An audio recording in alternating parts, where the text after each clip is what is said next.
2006 under Pat Riley, back-to-back in 12 and 13 under Eric Spoelstra with LeBron James, Dwayne Wade, and Chris Bosh. And here they are, the 8 seed wearing red, and the top seed of the West, the Denver Nuggets, wearing blue. So nobody's wearing white here in Game 1. No, that's the new NBA. That's the irrepressible you called Jimmy. I thought you were going to go with indefatigable. I'm surprised. Well, you got one in here in Game 1 before we even tipped. Impressive, as are our officiating crew. Mark Davis, our crew chief, in his 12th finals. He will be officiating his 19th NBA Finals game. David Guthrie in his 6th finals, his 9th NBA Finals game. Ed Malloy in his 8th NBA Finals, his 11th Finals game. And we are set to go. Game 1 of the 2023 NBA Finals. Jokic and Adebayo to jump center. The ball is away. It is tapped by Jokic and controlled in the front court by the Nuggets, who have the blue jerseys on, trimmed in red and gold, as Jokic on the left wing gives to Murray up top. Murray will drive to the right. Murray drives underneath aggressively, hangs, puts it up and in. An aggressive Jamal Murray. Love the way you start, attack the rim. 2-0 in favor of Denver. Miami's attack, the basket, 2 hour left. Caleb Martin stops the dribble on the wing against Gordon. Inside they go to Adebayo. He's defended by Murray. Swings it to the far corner. Vincent drives, fades, fires, misses. Long rebound to Jokic. He'll hand it off to Murray, who gets it into the front court. Murray dribbling. He'll be defended by Caleb Martin on the wing. Jokic sets the side screen. Murray's free for 3. Takes it short off the rim. Adebayo clears the rebound. 2 excellent screens by Jokic, back-to-back possessions. Max Strus with it, using an Adebayo screen. He's at the free throw line. He'll take the jumper and miss it short. Offensive rebound. Jimmy Butler dribbles to the corner, shoots over Jokic, and hits the 20-footer.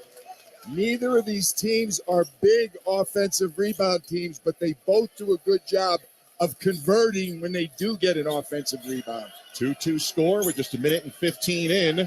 Game 1 of the finals. Murray around the screen from Jokic. Darts underneath. He's covered on the end line. Sends it in the middle. Jokic sees a lot of traffic.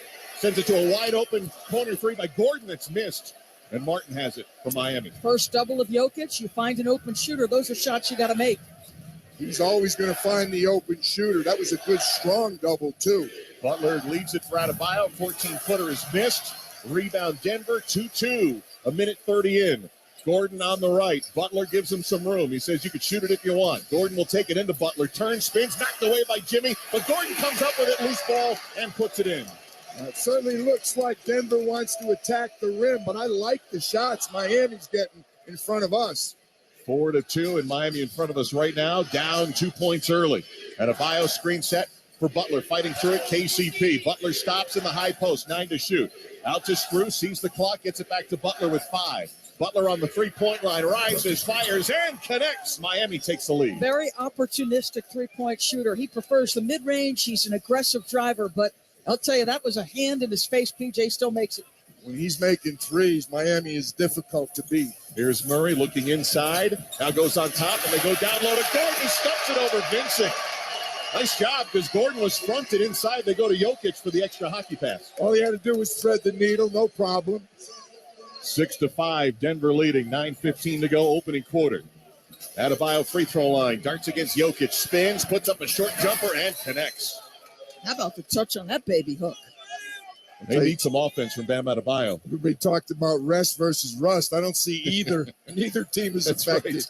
10 days since the last game for Denver. Here's Murray feeding Jokic, diving down the lane. Adebayo from behind. Harms him. Foul number 1 on Bam, and that'll put Nikola Jokic at the free throw line. So one thing I would say, PJ, neither center can afford any foul trouble in this series. Agreed. And we're on the opposite end of the floor. I didn't say, there's contact with the lower body. There really wasn't a lot there. I'm surprised Nikola wasn't able to finish, get an and one. Bam kind of bumped him with his chest as Jokic knocks the first one down. 78% free throw shooter. By the way, it's 2:42 a.m. in Serbia. I'd love to know how many television sets and hopefully radio devices listening in to Nikola Jokic, 2-time MVP, going for his first championship. 2 free throws, and he's given Denver the 8-7 lead. I don't think they like ABC in Serbia. I think they listen to us, Kesty. Only ESPN radio, and we thank them for it. Here's Martin diving. Martin double covered. Martin had the ball slapped away. It's knocked out of bounds, and they'll say Denver last touched, and with 12 to shoot, the Heat will trigger in. I don't know how he came down with it. They must have knocked it out of his hand because there was no call. I thought it was a blocked shot. I was looking for a jump ball call. Gabe Vincent, baseline left, handed the ball. 5-second count is underway. Vincent still looking. Over the top goes to Adebayo. One dribble and a shovel out to Strus against KCP. Drives to the three-point line, knocked away with 7, gets it back. Martin sees the clock on the three-point line. Cam to his left against the bigger Porter. Got a screen. Deep 2, no good. Rebounded by Gordon. Gordon into the front court, passes to Porter. 8-7 Denver, 8:25 to go in the first. Porter from the top of 3, in and out. Offensive board Gordon, he shovels it to Jokic. Nikola with a fresh 14, looks inside, gets it to Porter, turns, short jumper missed in traffic, rebound Miami. That's a mistake. Michael Porter, big a strong shot. He threw up like a little, I hope it goes in. Jimmy Butler leading the offensive attack from the right wing. He's guarded by Kentavious Caldwell-Pope. Owns a championship ring with the Lakers. He'll back him into the high post. Now darts through the lane, 6 to shoot. Finds Vincent, extra pass to Strus. One dribble to his right. Launches a 3 that misses. Rebounded by Denver. Strus has been hot and cold all postseason. Here's a pass into Gordon. Spins on Strus. Got position. Puts it up and it rattles home as Denver goes up 3. Aaron Gordon is going to be a tough matchup. It's a tough matchup for everybody, but particularly for a smaller Miami team. Vincent Rainbow, 2-pointer, 21-footer from the left wing good. To PJ's point, Bam is the only player in the starting lineup 6'8" or bigger. They've got 3 Denver 6'8" or bigger. It is a very big and athletic team as KCP off the curl, top of the circle, popcorns in and out, and back down again. Denver with a 12-9 lead. 7:10 to go first quarter. Adebayo quickly into the front court. Right of the circle, passes on top to Jimmy Butler. Butler 2 for 2 to open game 1. 5 points, Miami down 3. Butler probes into the lane. Shot blocked by Porter. Gets it back, puts it up. Jokic might have got a piece of it. Denver's got it. Here's KCP, quickly front court. Thought about pulling from 3 in transition. Gives it to Murray and he'll reset with 15 on the shot clock. Jamal to Gordon on the left, into the lane, bumps Martin twice, puts it up and in. Too strong, too long, and Denver goes up by 5. Whoever is checking Aaron Gordon and they're sending different guys, nobody's big enough, and Eric Spoelstra's seen enough. PJ, they don't have a good matchup, and the Denver Nuggets are pounding it. We may see more Kevin Love a little earlier than people anticipated. Kevin Love did not play in the last 2 games of the Eastern Conference Finals. We'll see what Eric Spoelstra does out of the timeout. Denver with the early lead, 14-9 over Miami, 6:34 to go. Opening quarter, game 1. You're listening to the NBA Finals on ESPN Radio and the ESPN app, presented by Indeed. The Dave app wants to change the way you bank, starting with putting more money in your pocket. Get up to $500 instantly with an extra cash advance. You can even earn more money with a side hustle. Dave also helps you level up your cash with ways to budget, set goals, and save. It's the banking app for smarter money moves. Download the Dave app now or go to dave.com. For terms and conditions, go to dave.com/legal. Instant transfer fees apply. Banking services provided by Evolve. Member FDIC. MLB fans, when you need tickets to catch your favorite team live all season long, Ticketmaster's got them. As the world's largest ticket marketplace, Ticketmaster has a wide selection of seats available and at competitive prices, so you never have to worry about missing a game. Take yourself out to the ballpark this season and get tickets today at Ticketmaster.com/MLB. That's Ticketmaster.com/MLB. Will they find a home? Sponsored by Geico. Susan has always wanted to live in a chateau. I like a certain je ne sais quoi. While Jake is more into the Cape Cod style home. It's a classic look. Compromise is tough, but these two won't have to compromise when they bundle home and car insurance with Geico. It's easy, and they can save even more. In the end, Susan and Jake found a Cape Cod style home where they will only speak French. Bonjour, je t'aime, merci beaucoup, and cordon bleu. You'll get better with time. Bundling without compromise at Geico.com. Finally, baseball is back. Swing into the season with tickets to the action. Plus, with basketball and hockey heating up, now is a great time to experience a game. Vivid Seats is proud to be the official ticketing partner of ESPN. From on the glass to in the stands, Vivid Seats has great ticket prices to all the games. Every crack of the bat, every dribble down the court. Catch it all with Vivid Seats. Download the app or visit vividseats.com today. Vivid Seats. Experience it live. This weekend on ESPN Radio, interleague rivals go head-to-head at Dodger Stadium. Judge swinging, drive, deep left field, way out of here. Aaron Judge and the New York Yankees continue a West Coast trip in Los Angeles, where they'll face Freddie Freeman and the Dodgers. Freeman center field, out of here. The New York Yankees at the Los Angeles Dodgers. Coverage begins Saturday at 6:30 Eastern and Sunday at 6 Eastern on ESPN Radio. You can also listen on the ESPN app and on your smart speaker. Kevin Winter with you inside our Granger Studio, 6:34 to go to the opening quarter of Game 1 of these NBA Finals, and the Denver Nuggets with a 14-9 lead over the Miami Heat, and 10 of the 14 points have come inside the paint. And as BJ Carlissimo and Doris Burke pointed out, no one from Miami can check Aaron Gordon, at least not Caleb Martin. Gordon has got 8 points on 4 of 6 shooting. Kesty, DB, PJ, Roscoe DeWitt, back to you at Ball Arena. All right, Kev, DB, we'll start with you. Early impressions here in the first 5.5 minutes. We're talking about points in the paint. By himself, Aaron Gordon is 4 for 5. The Miami Heat, 1 for 7 in the paint. But I think they've had good shots. Not quite as good as Denver, but they've had really good looks. They just missed them. I'm not saying they were open looks. They were contested, but I got to think Spo said, hey, we're getting good shots. Let's just keep working out there. They're fortunate that Denver's not making their threes, Kesty. They're 0 for 3. Denver were making their threes. This would really be one-sided. Nuggets owning the paint early, brought to you by Sherwin-Williams. Ask Sherwin-Williams and save 30% on paints and stains. Now through June 5th, retail sales only. Some exclusions apply. See store for details. Eric Spoelstra staying with his starting 5. So the starting 10 still on the floor. Out of the timeout, Miami. Here's the feed to Bam. Inside the lane. Floater, no. Rebound, Jamal Murray. Another good look. Just didn't finish. Denver with a 14-9 lead. Murray jump pass in the lane, knocked away. Another Miami deflection. Strus way too far for Butler, who got hit by Jamal Murray. Murray extends his arm toward Butler to say, you all right. I think he lost his balance. And Jimmy Butler just pops right up, so he's okay. And now the two have a few kind words. Jimmy puts his They're talking about clear path. Can you have it that far down the court? Jamal Murray actually made a mistake. I think he tripped. There was no way Jimmy was catching up with that pass. It was going to go out of bounds, but he tripped and hit him. That Eric Spoelstra, I think, is also saying, yes, is that clear path? And Mark said it's not. It's not. Yeah. It is a foul on Jamal Murray, and that'll be his first. That's a bad possession for Jamal Murray, a turnover and a foul. First team foul against Denver. Miami has it. Here's Vincent behind the screen. Missed the three. Bam out of bio there to clean it up with a right hand hammer down. Wow. Goodness. If Jokic goes to show on either a pick and roll or a dribble handoff, Bam Adebayo is going to have a free run at the offensive glass. Miami within 3. Denver's ball under 6 minutes to go in the first. Murray down to the baseline right. Turns, squares, shoots, and hits. It's a beautiful two-man game. Pick and roll action, 1-5. Jamal just navigates to that mid-range. They play so well together. They read each other beautifully. Murray's got 4. Denver by 5. Gabe Vincent near the baseline left. Now passes up high to Strus. Swings it over to Martin on the right. Puts it on the deck. Goes strong. Got a block from behind by Michael Porter Jr. Another block.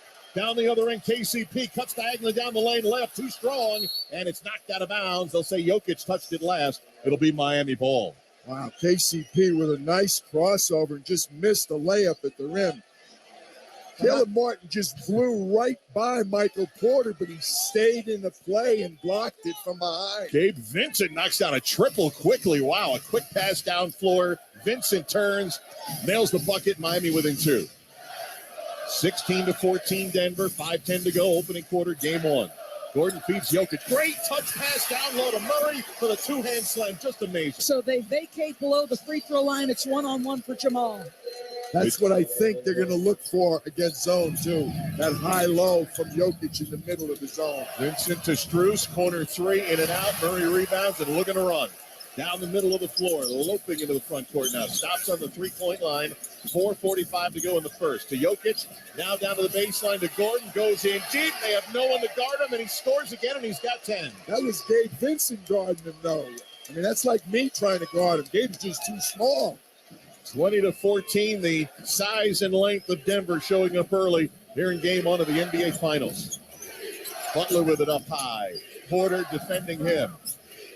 They put it on the deck once, swing it over to Caleb Martin, drives the baseline, steps through, passes, opposite corner, Struess gets on the three, hits the rim, no good, rebounded by Gordon. Ball is finding Struess with open shots, and he's not making them. Yeah, I'm tired of saying it. These looks are really good looks. Gordon Euros by Struess, lays it up and in. Aaron Gordon, when he scores, it's a bonus, and he's got a dozen in the first quarter. He's 6'8", 235, and said, you have nobody in the building good enough to keep me out of the paint. Biggest lead of game one early, up 8. And now Bam Adebayo makes it a 6-point game as he knocks down a topside two-pointer. I just think it's so important, BB. You've been with them the last 2 weeks. Bam has to score for them to put up the amount of points they need to beat Denver. 6-0 when he's got 20. Bam's got 6. Nobody covered Murray, and Jokic found them on another dime and a slam dunk. 24-16 Denver. 5 assists in the opening quarter for Nikola Jokic. Most of them have been for dunks or layups, like a foot away from the rim.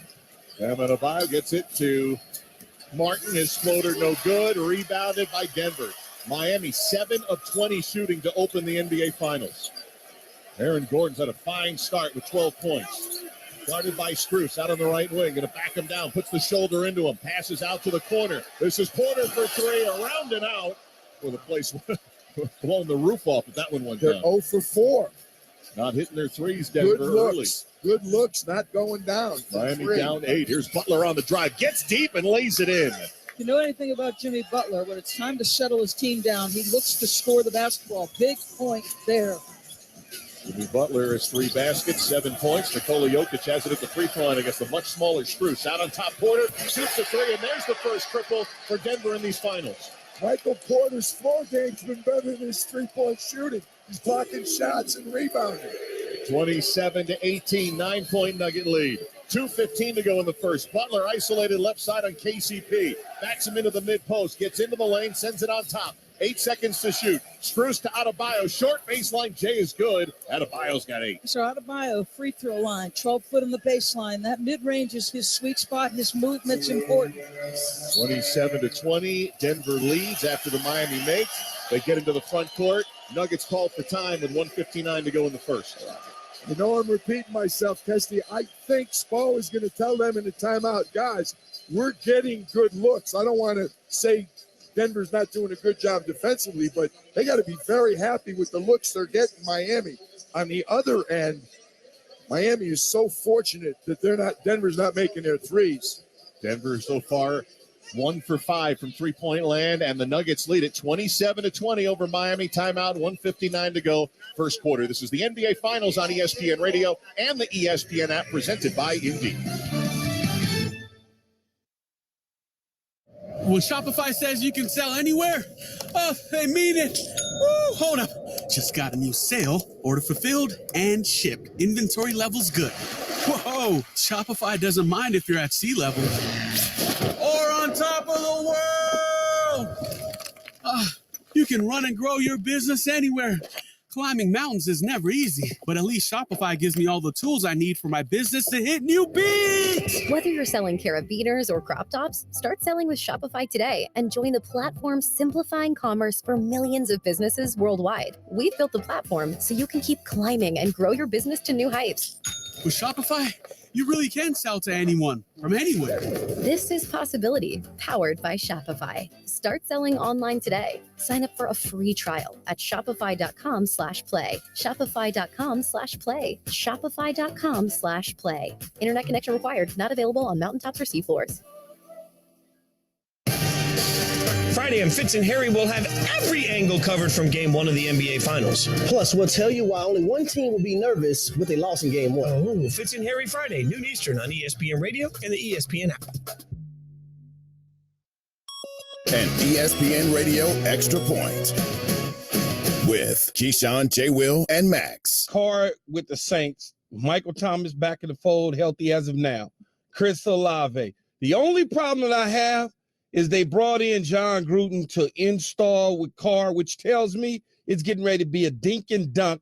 His efficiency is going to be high. His completion percentage is going to be high. It's going to be like a la Drew Brees type situation. They're going to not push the football down the field if I'm looking at it. And in Jimmy Garoppolo's situation, I don't know what that's going to be because the receiver's not happy over there.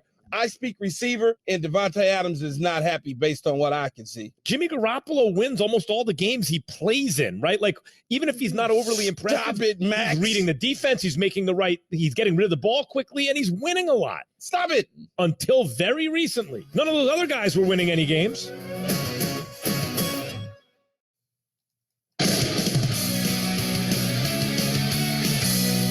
Kevin Winter with you inside our Granger studio. Let's pause 10 seconds for station identification. You're listening to Game 1 of the Finals on ESPN Radio and the ESPN app presented by Indeed.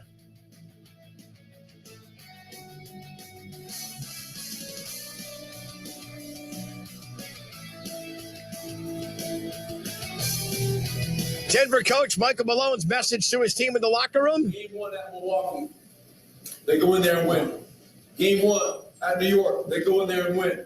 Game 1 in Boston, they go in there and win. Not tonight, not in our house. Remember why we got here. Stay true to ourselves. Mark Kessler and company back to you at Ball Arena. All right, thanks, Kevin. First substitutions in. Kyle Lowry is in for Miami. So is Cody Zeller. So is Duncan Robinson. And the Browns are in for Denver. Bruce Brown, Christian Brown. Not related. Bruce Brown's been terrific off the bench for Michael Malone this year. Brown has it off the inbound. Has Jimmy Butler, knocks it away from Gordon. Gordon got it back, 9 to shoot. Out to Christian Brown. Jokic still on the floor, setting a screen. Brown goes around to the right side. A little running hook shot short. Flying in, Butler rebounds. Christian Brown played so well in the regular season. He played like a rookie in the Western Conference Finals. The rookie out of Kansas, Caleb Martin, 0 for 4, has it. Gives it up to Butler on the right wing. Butler dribbles down to the baseline against Jokic. Puts up a jumper, missed it. Rebounded by Caldwell Pope. KCP to the front court, minute 20 to go in the first. Step back deep, two, doesn't count, even if it went. Offensive foul against KCP on the clear out. Well, he went to attack Duncan Robinson right away, just used his right arm to push off. You hear the boo birds, but I thought it was a good call. Yeah, and they are going to try and attack Duncan Robinson. That's pretty much what everyone does. What everybody used to do against Michael Porter, but he's actually improved his defense. Miami will bring it up from right to left. 20 points in the first quarter, down 7. Caleb Martin dribbles to the top of the arc. Swings it over to Jimmy Butler on the angle right with 8 to shoot. Back to the basket against Bruce Brown. Free throw line, 5 to shoot. Gives it up to Duncan Robinson with 3. He'll drive. Guarded by Bruce Brown. Got up a shot, no good. And an offensive foul will go against Duncan Robinson as Bruce Brown, really good defender at 6'4", covering. Well, I'm really glad to see Eddie Malloy refereeing back in the finals. And his call of the day evidently is a push-off. You're not going to get away with clearing some space. Back-to-back push-off calls. 50 seconds to go in the first. Jokic doesn't have a shot yet. Drives into Zeller. Passes out to the top. Gets it back. Now hands it off to Bruce Brown on the drive. Blocked by Butler. Picks up the live ball. Butler into the front court with 37 seconds to go in the first. They could go 2 for 1 here. Down 7 is Miami. Butler gets a look. Butler takes the shot. He missed it. Heads to the baseline, and Jokic will watch it go out of bounds with 27 seconds to go. Great late challenge by Christian Brown. You mentioned Jokic hasn't taken a shot, but he's got 6 assists, and he's dominated the half-court action. The reason Aaron Gordon's dominating is because Jokic is pointing out, saying, we got a mismatch, let's get to it. And Aaron Gordon, who is leading on offense with 12 points, the most points he's had in any quarter so far this postseason. And it looks like he's going the full 12, Aaron Gordon, here in the first, along with Jokic. Highsmith in for defense right here. Spo doesn't want any extra fouls on Caleb Martin. Haywood Highsmith, another undrafted guy on the floor for Miami. About 3 seconds difference, quarter clock and game clock. Shot clock dips under 10. Bruce Brown at the top, looks for Jokic, finds KCP, catches 2-3, right of the mark, no good. Zeller's got it with 5, but gave it up to Gordon, who gives it and a basket with 3 seconds to go. Jokic on his first shot of the night. 3 seconds to go with 1.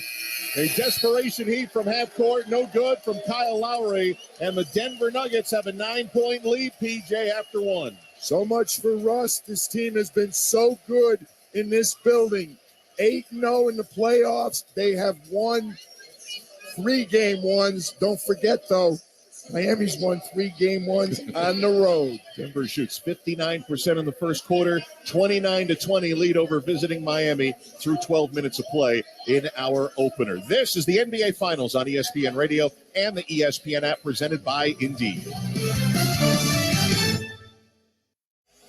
One of the most unpredictable postseasons ever will produce one of the most unlikely champions we've ever seen.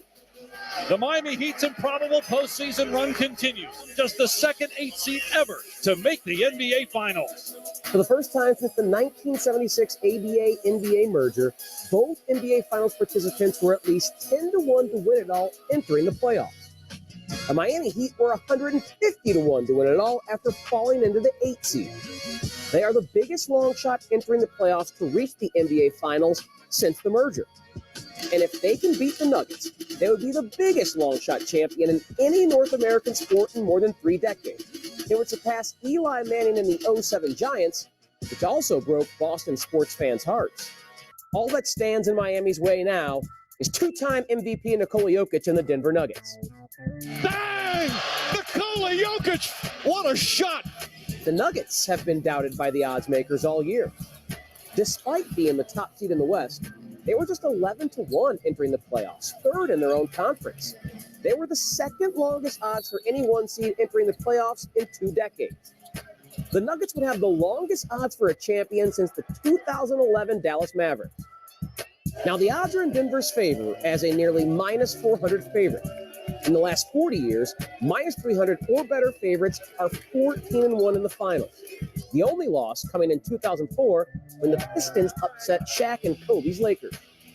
The Heat look to beat the odds again and make betting history.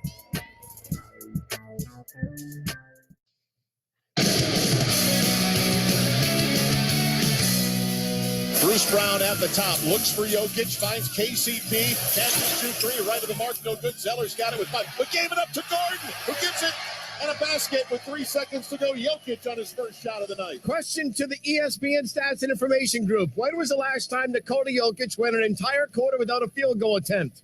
Seconds later, so much for that. Mark Kestershirt, Doris Burke, PJ Carlissimo, Roscoe Dewey. Back to you to start the second with Denver leading by 9. And he only got that shot attempt, the play you just heard, after he got the steal. But Roz Goldenwood, he did have 6 assists in the first quarter. Yes, and when I spoke with Bam Adebayo yesterday, he said the most unique challenge defending Jokic is that he's a willing passer, and you have to scout for that. A major danger is him getting his teammates involved. Coach Michael Malone also told me they'd have confidence against Miami's zone defense, and a big reason why is because a guy like Nikola that you can put anywhere on the court and trust something good's going to happen. And now we'll keep our eyes on the non-Jokic minutes for the Denver Nuggets as Nikola gets a rest. Miami gets the first attack. Gabe Vincent on the floor, out on the right wing. Passes off, gets it back, lifts for 3, another miss. Bam went for the rebound, went over his hands. Bruce Brown has it for Denver. Left to right, dribbling and now peeling off to the top. Brown along with a Jeff Green, the veteran, on the floor for Denver right now. Brown hesitation, drives. Nice recovery, back-end defense by Lowry. Affected the shot, and Robinson has the rebound. Lowry, Robinson, Vincent, Adebayo, and Highsmith on the floor for Miami. Robinson off the bounce, puts up a shot off the mark. Adebayo goes for it, gets the offensive board. Flicks it out to the corner and around the horn, but it gets by Vincent. Christian Braun dives on the floor, nearly saved it. He goes across the end line in possession. It'll be out of bounds to Miami, but the crowd will give him a hand for hustle. Pesty, these are the number 1 and 2 3-point shooting teams in the playoffs. They're both shooting 39%. Denver's 1 for 6. Miami's 2 for 10. 2-pointers reigning the day, especially the Denver Nuggets in the paint, 20 of them. Here's a 3-pointer, no good for Lowry. Long offensive rebound to Highsmith. Gives it back to Lowry. 0 for 6, Miami. 1 for 6. Inside it goes. Highsmith. Brown went for the block, but instead they'll call the foul on the rookie out of Kansas, Christian Brown. This lineup so far for Denver is struggling to get the defensive rebounds. Bam's activity and size is problematic. This is their colorful lineup with 2 browns and a green. It struggles sometimes to score. That's 6 offensive rebounds already for Miami. Now, part of it is they're not shooting well, and their threes, a lot of long rebounds, but still 6 extra opportunities for the Heat. Highsmith hits the first free throw. Kevin Love came over to Lowry right before the free throws. Like an assistant coach. Like Lowry, 2 veterans, and did not bark at all about missing his minutes the last 3 games. I will tell you this, Caleb Martin was removed from the starting lineup when Love arrived. Didn't say a word. Now it flips in the playoffs. Neither says a word. buy into Heat culture when you come to Miami. 2 free throws good for Highsmith, and the Heat feels like they're down 20, but they're only down 7. Early second quarter, 29-22 Denver. The Heat culture starts with Pat Riley, and they know Eric Spoelstra is the boss. Zone look here by Miami, so they're in it against a non-Jokic lineup. Here's Brown trying to penetrate, sends it outside to Murray, sidestep to the left, gets off the 3 and beats the zone with a triple. Those are the non-Jokic minutes Jamal Murray took over against the Los Angeles Lakers. 10-point lead, largest of game 1 for Denver.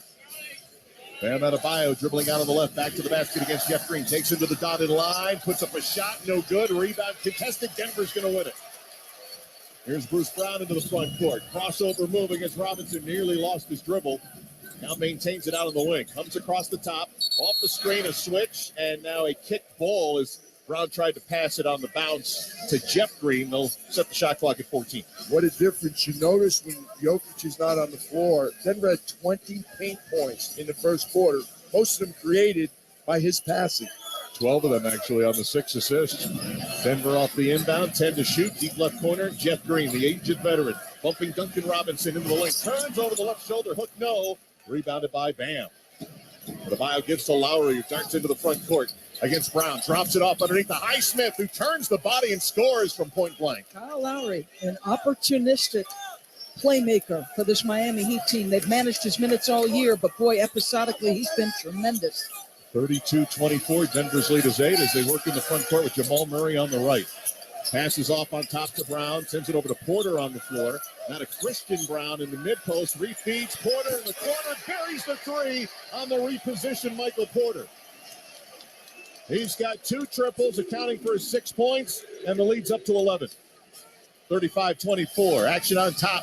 They lob it to Adebayo, runs right into Christian Brown, who gets called for the block, but Jamal Murray got hit and is grabbing his left forearm in the beginning of that action. I think he got his hand caught in there trying to fight the pick and roll. He got his hand caught in between 2 players. I'd like to see the replay to verify that.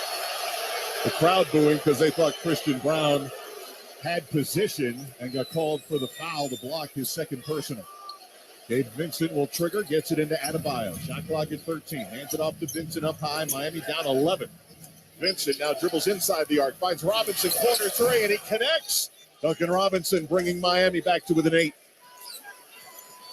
Duncan Robinson, the Heat's all-time playoff three-point king, is out of the rotation much of the regular season. Bruce Brown to Jeff Green into the lane, turns it out of Bio, puts it up and puts it in. You will find opportunities in that zone for one-on-one play. 37-27, Denver back up double digits. Bam Adebayo nearly muffed the pass, and he did. Duncan Robinson wasn't ready. It was a little offline. Couldn't come up with it. Turnover Miami.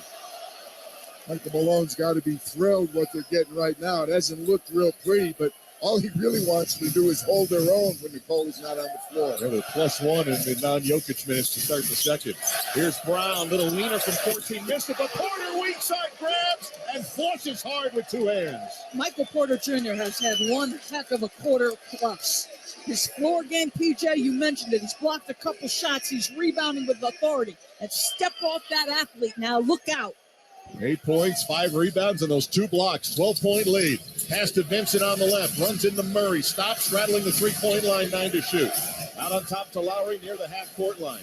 Now we'll dribble to the 3-point line. To Robinson with 3 to shoot. Duncan puts it on the deck. Pass down low on a bio. Hot potato puts it up and in before the shot clock expires. Duncan Robinson has improved, Doris. Now when people run at him like Denver did that time, he goes by him on the dribble and he can create.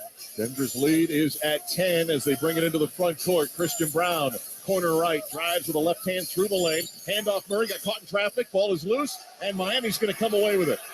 Lowry from right to left, dribbles across half court, pass to Robinson. Robinson hesitation dribble, back around the horn, down low to Adebayo for the slam on the feed from Lowry, and Michael Malone wants a timeout. Miami is within 8. Porter's still down on the other end of the floor, and that's why the fans are booing. Well, and exactly what Doris talked about pregame and in the keys. When Miami turns you over, Christian Brown was a little loose with that pass. They make you pay on the opposite end. Porter laying on his back, they found the open man under the basket. Porter was on his back because when Bam lost the ball, he went up to grab it and hit Porter in the face with his arm and knocked him down, but no call. And we got a timeout here in Denver. 7:18 to go, second quarter. Nuggets 39, Miami Heat 31. You're listening to the NBA Finals on ESPN Radio and the ESPN app, presented by Indeed.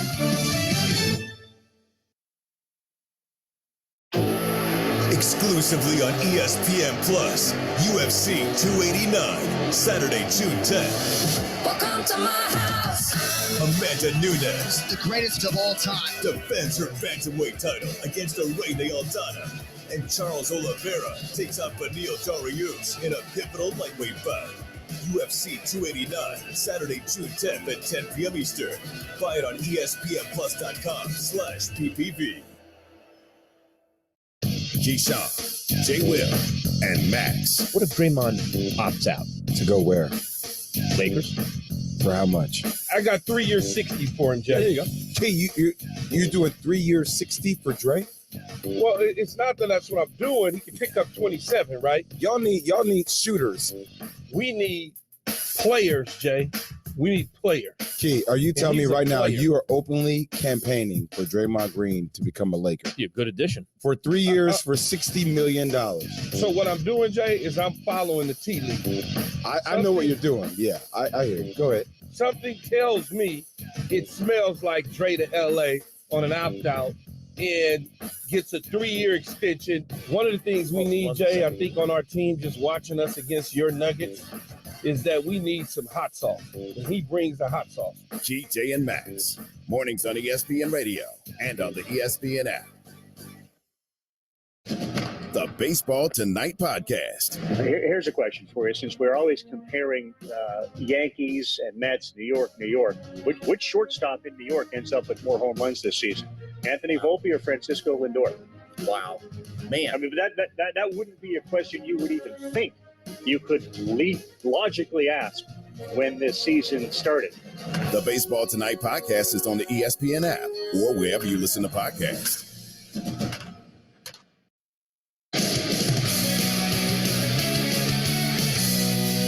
Kevin Winchell inside our Granger studio here at the game one of the NBA Finals on ESPN Radio. 7:18 to go in the second quarter. Denver with a 39-31 lead over the 8th seed of Miami Heat. As we go back to Mark Kessinger, Doris Burke, PJ Carlissimo, and Roz go to what a Doris and Raj saw this during the Eastern Conference Finals. No matter how much of a run Boston made, Miami always had an answer to hang around. They're doing it here, guys.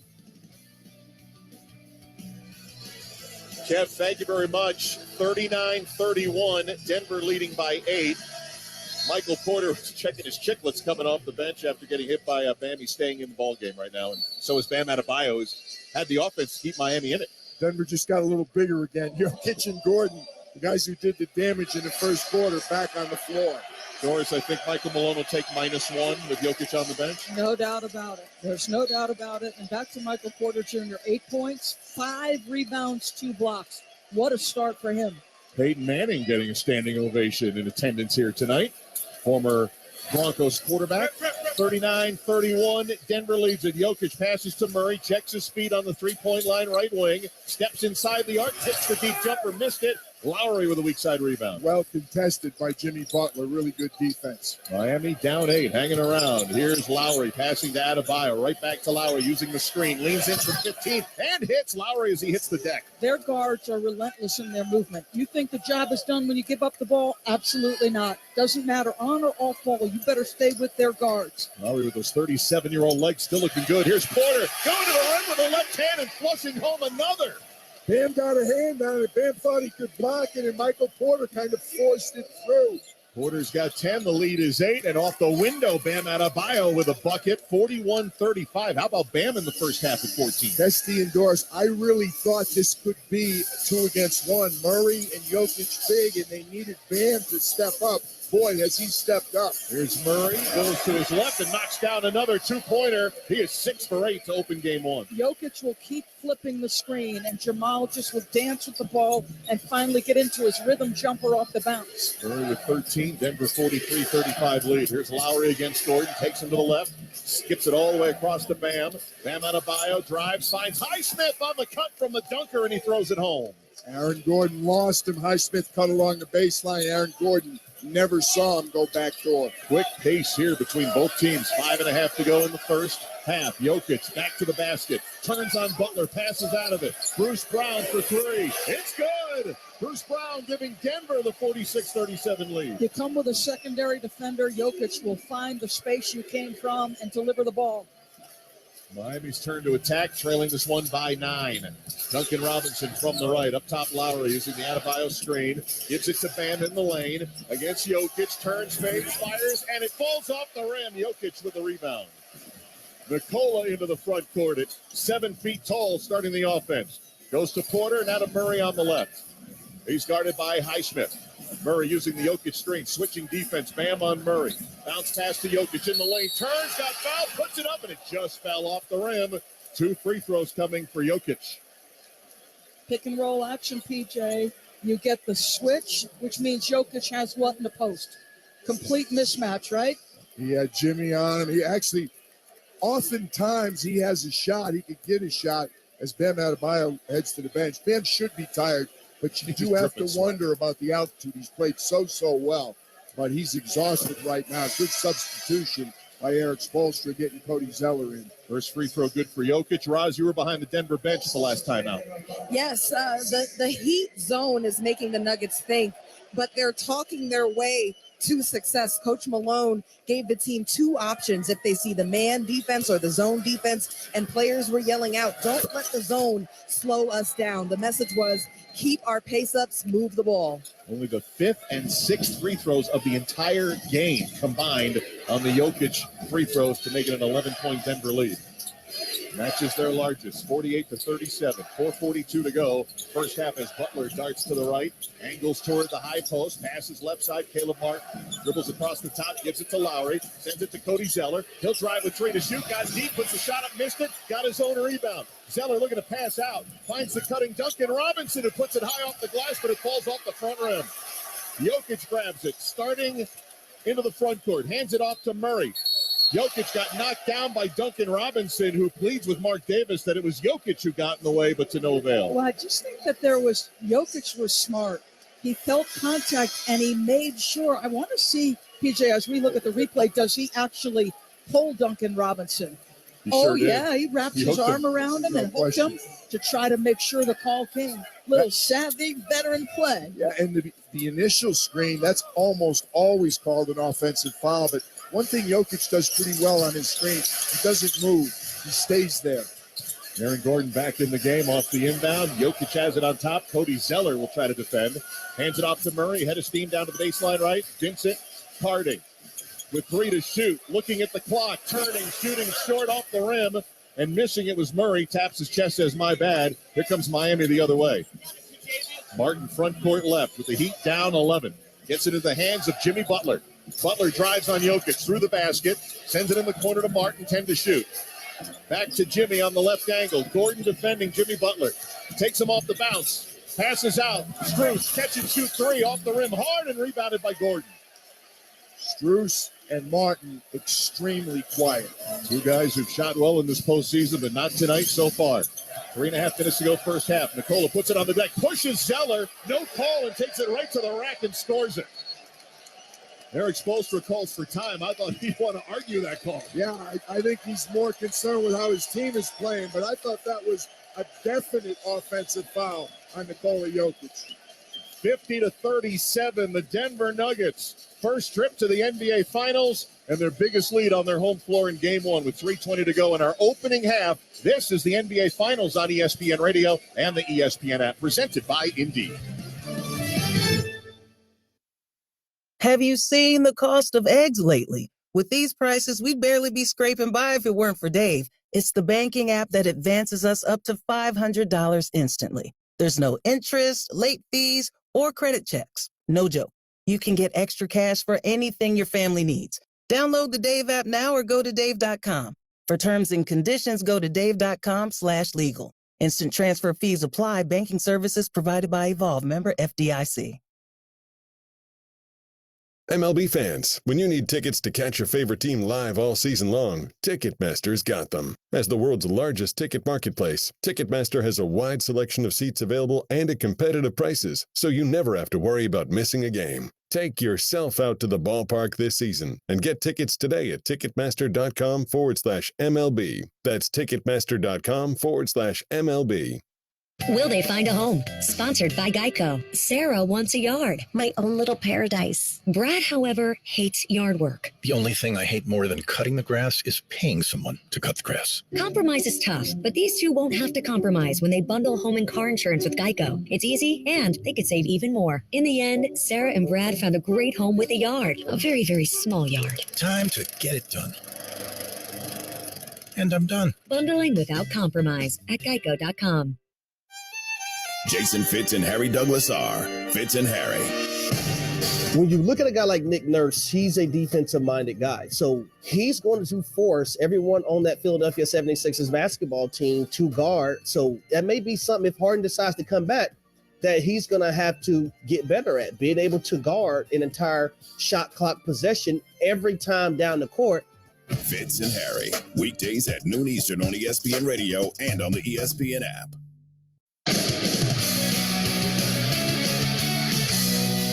Kevin Ocher with you inside our Granger studio. 3:21 to go in the second quarter of Game 1 of the NBA Finals on ESPN Radio. And the Denver Nuggets have a 50-37 lead over the Miami Heat. Coming up on the AutoZone halftime report, ESPN NBA analyst Corey Alexander will join me to break down half number 1. Look ahead to any adjustments in the second half. Bam Adebayo's got 14 points from Miami, but the Heat are shooting just 3 of 13 from beyond the arc, something that fared very well for them in their Eastern Conference series against Boston. Meanwhile, Denver, 4 of 9 deep, shooting 60% from the floor. They're up 13. Back to Roz Goldwood, Doris Park, PJ Carlissimo, and Marquez Teixeira. All right, Kevin, this 11-4 Denver run. Roz, you were in that Miami huddle right behind it. Yes, Coach Spoelstra was literally breathing fierceness into his team. He spoke slow and deliberate and looked everyone in the eye. He said, gotta do the tough things. We're flailing on screens. You want the rest to bail us out?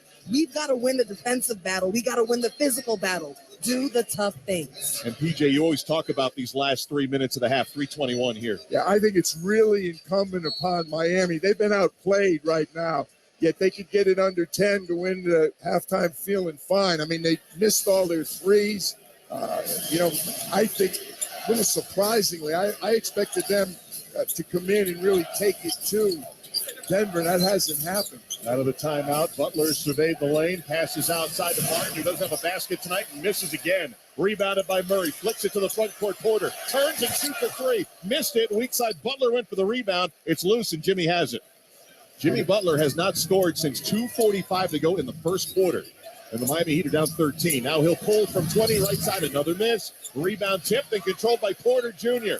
Porter into the teeth of the Miami D. Sends it over to Jamal Murray. He'll reset with 2:40 to go in the half. Jamal with a dribble across the top. Stopped at the top. Goes to Jokic. Nice no-look. Down low to Gardner. Scores. 9 assists for Jokic in the half. They have now shot 9 for 11 off his passes. He is extraordinary in vision and touch. How hard do you think it is for Michael Malone to convince players to move without the ball? Three-pointer Gabe Vincent hits from the top, ending a Denver 9-0 run. I got to say this about Michael Porter. PJ, they're 0 for 6. You've talked about that young man's improved defense. Against Michael Porter, they've not made a shot. 52-40 Denver with the ball under 2 minutes to go in the half. KCP across the top. Floating jumper, missed it. Crashing the boards, Cody Zeller for Miami. Outlet to Caleb Martin. Fired pass intended for the corner and Vincent. Another deflection, Denver. Caldwell Pope bats it out of bounds right in front of us. KCP may have saved an open. Gabe Vincent 3 from the left corner right in front of us. Miami trying to put together a little flourish here. Cody Zeller out. Bam Adebayo in with 1:51 to go in the half. Vincent right in front of us. We'll get it into Bam, who's been the offense for Miami. 14 points. They go to Butler up top. Minute 45 to go and counting. Pass to Strus. Left angle. Good look at a three. It's in the air. It circles out. No good. That was halfway down. Jamal Murray front court. Cuts to the lane. Drives. Got deep. Blocked from behind by Martin. Miami coming right to left. Strus to Adebayo against Gordon. Gordon stopped to defend, and Bam stopped as well. Over to Strus, wide open three. Another Miami miss, and a rebound by Denver. He's at every open shot. I mean, Matt Strus is 0 for 7, 0 for 6 from 3, a lot of them wide open. And Miami down 12. We said they had to hit the three ball. They're 4 for 16 and a half, and Murray gets off the bucket, knocks home the 20-footer. Murray with 15 points in the half. Jamal Murray sometimes looks like he could score anytime he wants to. 14-point lead for the Denver Nuggets. Bam Adebayo, hesitation move against Jokic and floats it up and in. 16 for Bam. Wow. He looks like he can score anytime he wants to also. Bam had struggled on the offensive end the last few games of the Eastern Finals. Not tonight, but Miami's down a dozen. 45 seconds to go in the half. Jokic gets it from Murray. Jokic near the high post, back to the basket, up top to Jamal. Gets a good look, topside three, and buries another 8 for 12 in the first half. They started that pick and roll below the free throw line. Jamal spaces to three. That defender had so far to go to get out and challenge. Beautiful flare screen, got him wide open. 15-point lead, the largest of the half for Denver. Adebayo shovels it out to Strus. He's guarded in the corner, finds turnover as Jimmy Butler was coming across the top. I didn't see if he stepped out of bounds or traveled with a turnover. Miami did not see the signal. 4 turnovers on the Miami Heat, and with 20 seconds to go in the half, it is a 15-point Denver lead here in game 1. Jamal Murray will touch the ball in the backcourt. That'll trigger the clock. Shot clock is off. Both teams have a foul to give. We'll see what Miami does here. Murray into the front court with 12. Getting to the three-point line with 10. Back to the basket against Martin. Using the Jokic screen. Feeds Jokic, rolling in the lane with 5. Flips it up. Flips it in. Denver by 17. 3 seconds to go in the half. Bam with it. Bam floats it for 3. No good. An impressive opening half in their first ever NBA Finals game. Denver 59, Miami 42. I would say they did a good job finishing the half. They may as well have, because they played extremely well. Miami perhaps showing the effect of this quick turnaround. They identified the weakness early. Aaron Gordon could not be guarded by the smaller players on the Miami Heat. They ended up shooting 16 for 24 in the paint.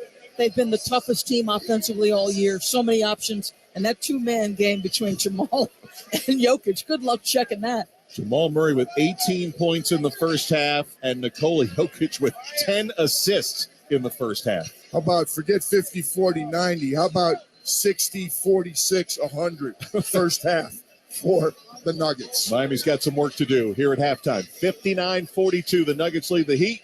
We're at the break in game number 1 as we send it to Kevin Winter in the studio. Here's the AutoZone halftime report. Mark Kessler, Doris Burke, PJ Calissimo, Roz Godowood, free battery testing, free battery charging, and replacement batteries that fit your needs. That's what makes AutoZone America's #1 battery destination to get in the zone. AutoZone, a 16-5 closing kick for the Denver Nuggets to open up this 17-point lead over the Miami Heat, 59-42. Up next on the AutoZone halftime report, our basketball analyst, Corey Alexander, will break down half number 1, what adjustments the Heat need to make in half number 2 to get back into game 1. At the half, Denver 59, Miami 42. This is game 1 of the finals on ESPN Radio.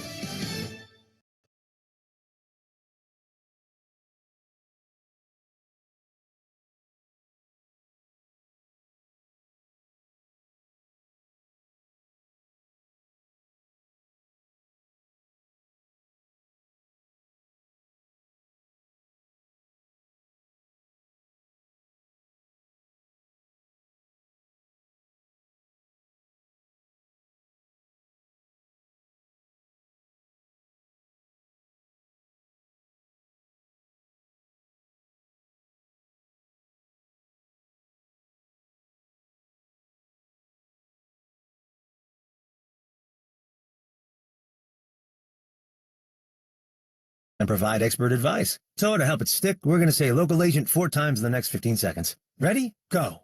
Our local agents know you and your community. Our local agents offer insurance from top carriers.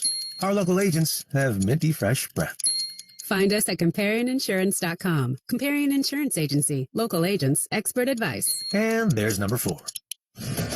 At the UPS store, not every small business needs the same thing, but every small business needs something. We're the scanning and faxing store, the printing store, the packing and shipping store, I need my designing place and my printing place to be the same place store. We're the one-stop, right around the corner, everything you need so you can be unstoppable store. The UPS store, be unstoppable. The UPS store locations are independently owned. Product, services, pricing, and hours may vary. See Center for details. It's time for easier, and buying a Yamaha Wave Runner has never been easier. With the largest stock in South Florida, and with special offers during the Perfect Choice sales event, quick and easy financing and APR as low as 3.99% for 60 months. What are you waiting for? 2022 models are arriving. Jet Ski of Miami, your go-to dealer for anything Yamaha. Jet Ski of Miami and Fisherman's Boat Group, your Yamaha Marine Superstore for over 60 years. JetSkiofMiami.com. Main retail prices not include prep, freight, or tax. Monthly APR rate on price based on Tier 1 qualifying APR. See dealer for details. Metro Group Miami, corporate partner of the Miami Heat, the home of Metro Signs and Metro Wraps, has been South Florida's business choice for quality signs and graphics for over 34 years. No sign is too big or too small for the experts at Metro. We bring brands to life. Call us today, 954-983-6662, 954-983-6662. Visit MetroGroupMiami.com to learn what we can do for you. Metro Group Miami, your everything team. Have you heard about El Car Wash, the official car wash of the Miami Heat? For as low as $19.99 per month, you can enjoy unlimited express car washes at all of our 20-plus locations from Miami through Palm Beach. If you are on your way to work, having a night on the town, or just want the refreshing feeling of a sparkly clean car, come through one of our state-of-the-art car washes for a high-quality, fast, and fun finish. Visit elcarwash.com to find a location nearest you. El Car Wash. Always drive clean. It's halftime on the Miami Heat audio experience. Let's get caught up. Snaps the Bam. He dives down. Joker cuts him off. Hook over the top. He's got it to go. How many times has Bam been doing that, not only on the court, but in his mind in the last 2 or 3 days? That was a turnaround hook. Winning the scoring battle on the score sheet, but losing the war. Hi, everybody, and welcome to the Bacardi Halftime Report. Our score through 24, Denver 59, Miami 42. At the Porterhouse, we know what's at stake. To explain what's transpired so far, let's welcome in Alejandro Salan. And the thought of the Nuggets being off a little bit for not playing in a while was kind of answered when they jumped up double digits, shooting 60% in the first quarter. It's forcing the Heat to play from behind. They don't mind doing that. They got within 6 in the second quarter, but knocking down shots has not been easy for the Heat, has it? It is not. Caleb and Strus in the first half, 0 of 12, 0 points. That's not ideal for Miami. Jokic right now, 3 of 3 from the field. He's only taken 3 field goals. He's already up to like 10 assists, I believe. It's a perfect first half from him. And in the first quarter, you felt okay because Aaron Gordon had 12 points. That probably won't happen again in a quarter, but he can't keep up the pace offensively. They're not knocking down open threes. Our halftime score, Denver 59, Miami 42. Up next, the Joker's wild, or is he? Alejandro and I have more to say in mere moments. This is the Bacardi Halftime Report on the Miami Heat audio experience.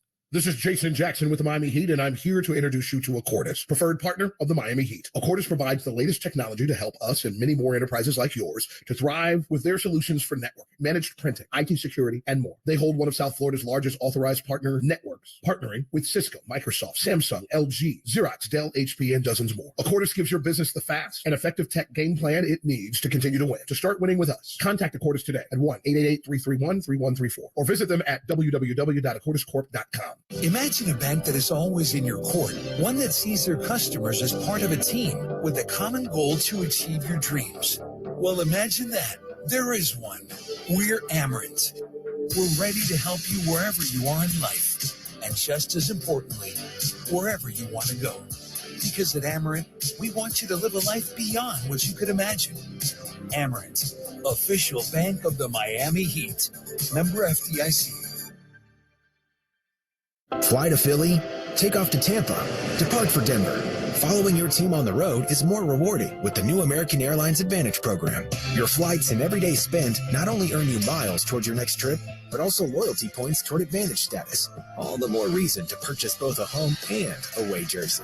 With status comes great benefits like priority boarding, free checked bags, and complimentary upgrades. Now remember, enroll for free today at AA.com. American Airlines. You are why we fly. Terms and conditions apply. What's the Anna Jar and Levine difference? If you're the victim of a car crash, you will always speak to a lawyer. You'll always get the highest standard of care from our dedicated legal team, and we'll always fight to get you the maximum compensation you deserve. That's the Anna Jar and Levine difference. Call our legal team right now for a free consultation. Call 1-800-747-FREE. That's 1-800-747-3733. Don't wait. Call 1-800-747-FREE. Main office, Fort Lauderdale. When it comes to basketball in Florida, Valley Sports Sun is the heart of the state, bringing you to the hardwood for all the biggest moments. Come on, he's on fire. Watch your hometown team turn up the temperature as they battle the very best around the league. Oh, my. Plus, pregame with your favorite Valley Sports team before and after each game for the Heat Live pre- and post-game shows. Yes. Catch the Heat all season long on Valley Sports Sun, the Valley Sports app, and Valley Sports Plus. Time for more of the halftime show on the Miami Heat audio experience. Welcome back, everybody. Our score at recess, Denver 59, Miami 42. The best in the West has had an exceptional year, giving them many a chance to eat, drink, and be merry. Tonight, who's feasting in the numbers category? Alejandro, you always hope Bam Adebayo and Jimmy Butler will come to the forefront and do what's needed by the break. Number 13, mid-season form. We know that so far. Jimmy Buckets, hey, okay, not exactly what you're hoping, but steady. You mentioned the numbers, though. Strus and Martin, a combined 0 of 11, very little from others. Help is obviously needed in the second half, but the Nuggets, they're scorching, aren't they, from the field? They look like a well-oiled machine. You mentioned it to start this halftime report, the idea that there'd be rust, well, you can throw that out the window because, like Amy mentioned, before you can even realize it, you're down 17 at the half. I like Jimmy's start, knocked down that early three. That was excellent, but the Nuggets, they want you to take jump shots. And Miami has fallen into that trap, and you see what happens when you're not knocking them down. Three-point shooting has not been efficient tonight, 23.5%. Big part of why you're in this deep hole. Our halftime tally, Denver 59, Miami 42. Still had more little nuggets we need to address in 2-2. You're listening to the Bacardi Halftime Report of the Miami Heat audio experience. You love watching, following, and sometimes even playing the game. Don't ever let an injury keep you from it. Let the all-pro staff at Baptist Health Orthopedic Care, the official sports medicine provider of the Miami Heat, get you back to what you love. Visit baptisthealth.net/ortho for more information. Doesn't it feel good to know you can go where the pros go? Can health insurance be a doorway to a healthier life? To yoga classes? To nutrition classes? To nurses you don't need an appointment to see? Or even community specialists who give you access to helpful resources? It can. Our Florida Blue Centers offer all that and a whole lot more. All you have to do is walk through the door. What else can health insurance do? Find out at floridablue.com. Florida Blue, your local Blue Cross Blue Shield. Florida Blue is a trade name of Blue Cross and Blue Shield of Florida, Inc. The season is here, and so is your chance to experience all the thrilling Heat basketball live and in the stands. As the official marketplace of the NBA, Ticketmaster has got you covered with the largest selection of seats of any ticketing marketplace. Do not miss any of the action. Grab your tickets now at Ticketmaster.com/Heat. At the UPS store, not every small business needs the same thing, but every small business needs something. We're the scanning and faxing store, the printing store, the packing and shipping store, I need my designing place and my printing place to be the same place store. We're the one-stop, right around the corner, everything you need so you can be unstoppable store. The UPS store, be unstoppable. The UPS store locations are independently owned. Product services, pricing, and hours may vary. See Center for details. Time for more of the halftime show on the Miami Heat audio experience. Welcome back, everybody. Our score at the break, Denver 59, Miami 42. Well, Alejandro, Jamal Murray clicking as expected with 18 points. Aaron Gordon, you mentioned his 12 points. He's got 14 in the half. And Jokic, he's got a double-double with 10 points and 10 assists. A lot to overcome. What must Miami do to try to counter all of this in the second half? They're going to need points, Tommy, but only 2 free throws thus far from the Heat, and they came from Haywood Highsmith. Jimmy and Bam have to do a better job of getting down low. I know it's very difficult to do that against Jokic, but they have to do a better job at establishing themselves down low, and some of those shots they've missed, they've been good looks. They just haven't fallen keep taking open looks. It's the only way to get back in this game. NBA news and notes. The NBA today announced after the finals a Ja Morant suspension. They'll have it with new information. Brad Stevens announced today Joe Mazzulla will be back as the Celtic head coach next season. And Stevens also wants Jaylen Brown to sign a contract extension. He's eligible for a 5-year, $295 million extension, $59 million a year for 8 for 23 from the field in the clinching game and 8 turnovers. Wonderful, isn't it, to be an American? In the National Hockey League, Florida and Vegas, game number 1, Saturday night, June the 3rd at 8 p.m. Panthers and Knights each seeking their first Stanley Cup championship. That's tonight's Bacardi Halftime Report, presented by Bacardi. Live passionately, drink responsibly. Bacardi USA, Coral Gables, Florida. Our halftime score, Denver 59, Miami 42.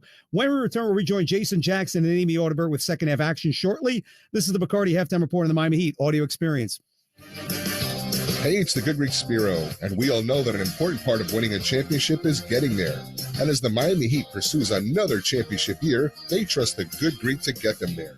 And when it's time for you to move like the Miami Heat and call Good Greek Moving and Storage. Whether it's local or long distance, go to goodgreek.com. Good Greek Moving and Storage, the official movers of the Miami Heat. Good Greek Moving and Storage, your superhero movers. There's nothing sweeter than the sound of a step-back three ripping through the net, or the chirp of your opponent's sneakers squeaking after a nasty crossover. Except maybe the roaring of the crowd after a perfectly executed Eurostep. But those moves don't just happen overnight. You have to put in the work. Countless hours of practice, relentless dedication, and endless preparation. At Kia, we've mastered a move of our own, and it's called the Telluride. Its available 3.8-liter V6 engine didn't just magically appear. We built it from the ground up. And how do you think it got 291 horsepower? Luck? Think again. You don't put on a performance this unstoppable without sweating every detail. So the next time you see someone splash a 30-foot fadeaway, remember how hard it is to make it look so easy. And the next time you're behind the wheel of a Kia Telluride, be inspired by the way it glides so effortlessly. Kia is the official vehicle of the Miami Heat. Kia, movement that inspires.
For Miami, exactly what Eric Spoelstra would have wanted.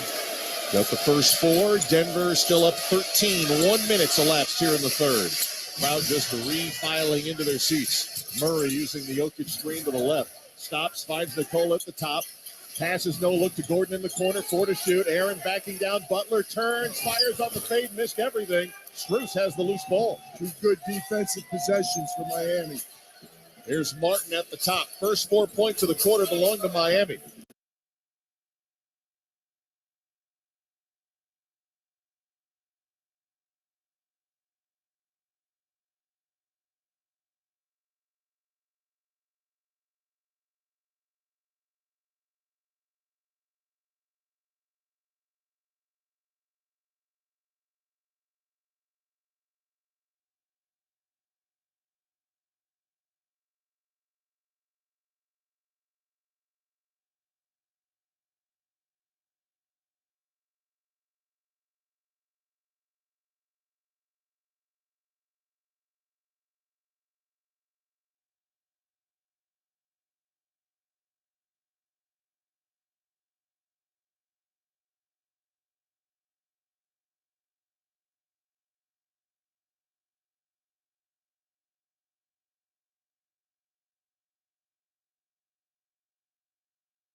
In the corner, 4 to shoot. Aaron backing down.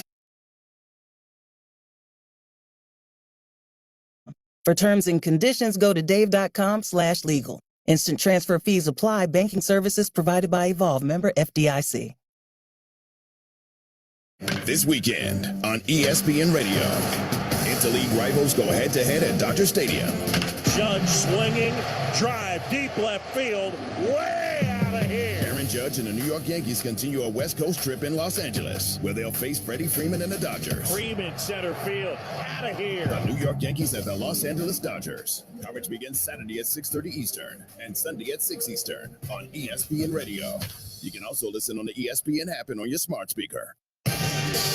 Friday on Fitz and Harry, we'll have every angle covered from Game 1 of the NBA Finals. Plus, we'll tell you why only one team will be nervous with a loss in Game 1. Oh, Fitz and Harry Friday, noon Eastern on ESPN Radio and the ESPN app.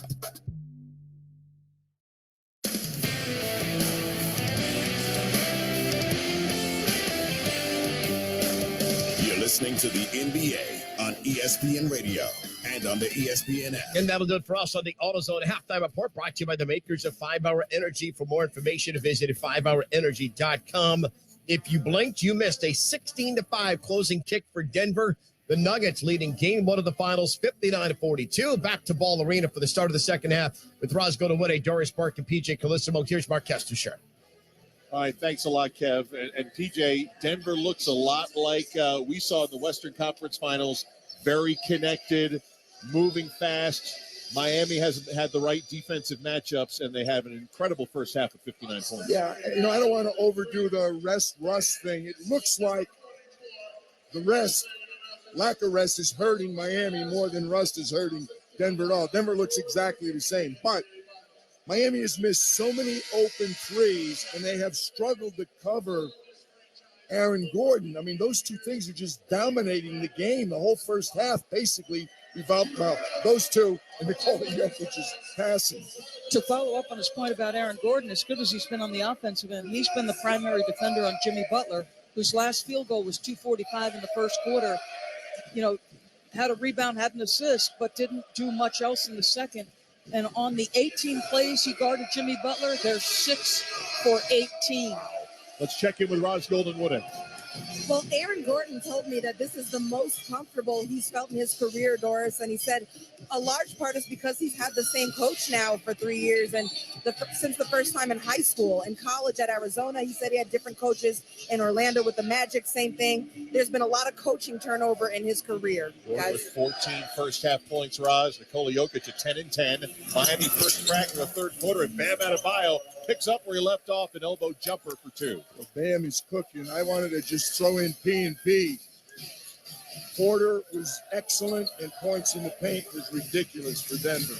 And Martin and Strus, zeros for Miami. Here's Jokic all alone for three. Front rims it. Rebounded by Gabe Vincent. They set that pick and roll so high, and again, the cover out to the three-point line is deep and long. Miami trailed by 17 at half. They're down 15. Vincent probing, backs up to the wing, finds Strus across the top, shovels to Adebayo, free throw line, puts it on the deck against Jokic, fades, fires, and windows at home. He feels very confident scoring against Jokic, who's being passive as a defender and giving up mid-range jumpers to Bam, and he's just cooking them right now. He's in his regular season average of 20. We got tied up bodies as Caldwell Pope and Adebayo ended up on the deck, and Bam, the prone position, looking at the official Mark Davis as Bam got hit with the personal. We have not had a lot of fouls in this ball game. That's number 2 on Adebayo. Good start for Miami, exactly what Eric Spoelstra would have wanted.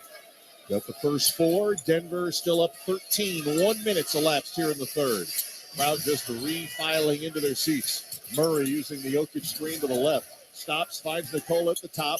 Passes no look to Gordon in the corner. 4 to shoot. Aaron backing down. Butler turns, fires on the fade, missed everything. Strus has the loose ball. 2 good defensive possessions for Miami. Here's Martin at the top. First 4 points of the quarter belong to Miami. Over to Strus on the left, bounce to Bam. Another bounce down the lane. Outside it goes. Vincent for 3. Good. 7 quick points to open the third quarter. I thought Michael Malone might be going to get a timeout. He's going 1 more possession. Yeah, and here's what you know. Miami's going to keep coming. Doesn't matter the score. This is a very competitively tough team. 10-point game. Denver leading. Hasn't scored here in this third quarter. Nearly 2 minutes in. Behind the screen. Three-pointer. Missed it off the rim. All heat under the basket. Strus has it. Nikola Jokic has got to get more involved offensively right now. He usually waits to see if he's needed. He's needed. Bam rolling to the rim. Came up short at point blank. Jokic has it. Front court to Murray on the right. Murray drives into the lane. Lost the ball. Got it back. Got a whistle. Puts it up and in. And a chance for 3 for Jamal Murray. That's a big swing. Wow. I mean, Bam should have dunked that thing, in my mind. Kesty, can't miss a chippy. Because what happens so many times when you miss a layup on one end, it's something great on the other. Absolutely. Would have been a 9-0 start to the third. Instead, chance for a 3-point play and to rebuild the lead to 13. And a Michael Malone timeout to try and reassure his team they were okay. And the foul was on Jimmy Butler, his first. Butler, as Doris pointed out, has been quiet since the latter minutes of the first quarter as Murray completes the 3-point play, 62-49 Denver. 9:45 to go in the first. Miami gets it in the front court. And what's the call? Was there a clock issue? Shot clock had started too soon. It's at 18. I didn't see where it was previously, but they're setting it to 18. And Mark Davis, the crew chief, blew the whistle. It'll be an inbounds, front court, left side. I used to always ask him, why are you looking at the clock? Why don't you watch what's going on out there? You guys always get these clock errors. I know it's important, but I'm saying, how much time do we spend looking at the clock? They reset it to 21. Mark Davis just barked over to the stats crew across the way, and here we go. Butler off the inbound to Martin, catch and shoot 3. Misses another. Jokic the rebound. Martin is 0 for 6 here in game 1.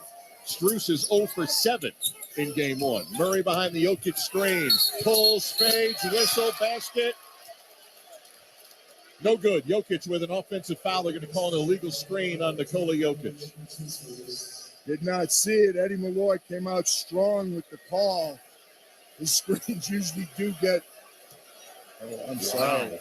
I've seen worse. His left leg, his left leg, I think, might have tripped him a little bit. Letter to the law, it was an offensive foul, but we haven't seen that one. Here's Butler faded. Butler missing. Tap out of Bio. No second tip. No. Jokic with a rebound. Out ahead to Aaron Gordon. Tap behind the back. Porter for 3. Misses it. Crashing the boards, the Miami Heat. Denver shoots and they get back on defense. 9 minutes to go, third quarter. 62-49 Denver. Jimmy Butler scuffling here in the second and third quarters. Passes out. Caleb Martin, scoreless in the game, drives back to Butler. Flips it down to Bio. Nobody wants it. Now to Strus, corner 3. Missed it. Porter rebounds.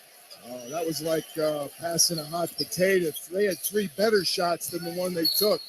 Porter getting aggressive on the drive and on the floor. Cam Martin commits the personal foul at 8:44 to go in the third. I'll tell you, between Bam's attempt at a layup and the Martin and Strus misses, Miami's already off to a good start. It could have been a heck of a lot better.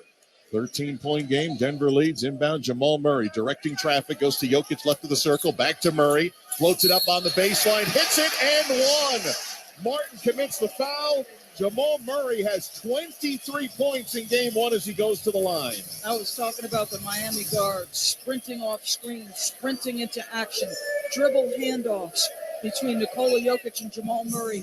Boy, you better close faster than that. They call out lock and trail. You better be on the hip of Murray or he's going to put you in his pocket. Well, we joke about it sometimes, but I mean, Joker is enormous. Yes. I mean, it's hard to get around Nikola Jokic. He doesn't have to move. His screens are really difficult to deal with. 6'11", 284 pounds of nothing but great understanding of angles. Back-to-back three-point plays for Jamal Murray, who's got 24, and just like that, it's a 16-point game. But Adebayo, great feed to the rolling Butler, who's got his first points since late in the first quarter. And Michael Porter got beat, but he's saying, hey, they set a back screen on me. Somebody's got to tell me what's happening. 8:15 to go in the third. Denver's lead at 14. Jokic up high, hands it off to Murray. Free behind the screen. Missed the three as it popped out. He hasn't missed many tonight. Rebound Miami. Adebayo right down the middle of the floor. Stops at the free throw line. Crowd wanted to travel. Pass out top to Strus, and they'll go to Butler on the left. 8 minutes to go in the third. Butler to Vincent. Goes to his left. Passes right. Strus blocked. Three-point attempt by Gordon. And out of bounds it goes. They have length to spare here in Denver. As much as we're talking about Miami missing open shots, Denver's defense has been pretty good. Their activity level is high. And Aaron Gordon, elite athletically. The space he covers, look out. 7 to shoot. Miami inbounds. Vincent has it. Finds Adebayo rolling. Puts it up behind the neck. Can't get the shot. Nicola's got another rebound. He's up to 7. Down the other end. Porter going for the jam. Got fouled from behind at 7:44 here to go in the third quarter. Denver has stabilized itself after a shaky start to the second half. Had Porter made that, we might have had our first 2 fast break points of the game, according to the NBA stats. Hey, we were talking at halftime. I don't know if Jokic can get the triple-double. He had the points and the assists. He's already got 4 rebounds here in the third, 3 more, and he'll have another. He's taken 4 shots, but his ethos has spread throughout this team. That last rebound that led to this spot right here, he had his back to the Miami basket or their basket, but he sees Gordon sprinting. That willingness to give it up quickly leads to this opportunity. So many subtle aspects to what Jokic does that influences your outcome. He's such a quick outlet man, and it's always to the correct person because they'll outlet it to different people. He knows who to outlet it to. 2 free throws by Porter. Denver's lead up to 16. 7.5 to go, third quarter. Strus trying to find Butler. Ball knocked out of bounds on the left side. You guys had the Western Conference Finals. Michael Porter Jr. has improved, yes, and some of it is just about effort. No, most of it is about effort. I'm sure he's gotten excellent coaching, but his intensity level is twice what it was. Here's Adebayo, fakes, now drives hard and flushes. He faked out Jokic and went right to the rim unabated. Nicole looked like he was nailed to the floor. Bam Adebayo has 22 points. The Miami Heat trail 67-53. Denver with it, 7:15 to go here in the third. Here's Jokic getting deep into the lane. Turns, whistle, shot, no. 2 free throws coming for Jokic. And Denver starting to get to the free throw line here in the third. Well, Nikola is so big and so strong. I mean, we say Bam's big. Bam isn't big compared to Nikola. He's doing what Aaron Gordon was doing in the first half. He's just backing him in and shooting right over him. Foul update. That's 3 on Bam Adebayo. Caleb Martin has 3 fouls all in this third quarter. He's giving up 3 inches and about 30 pounds. And Jokic is an immovable force on the box. When you couple that strength and that kind of footwork, I mean, it's lights out if he's got deep post position.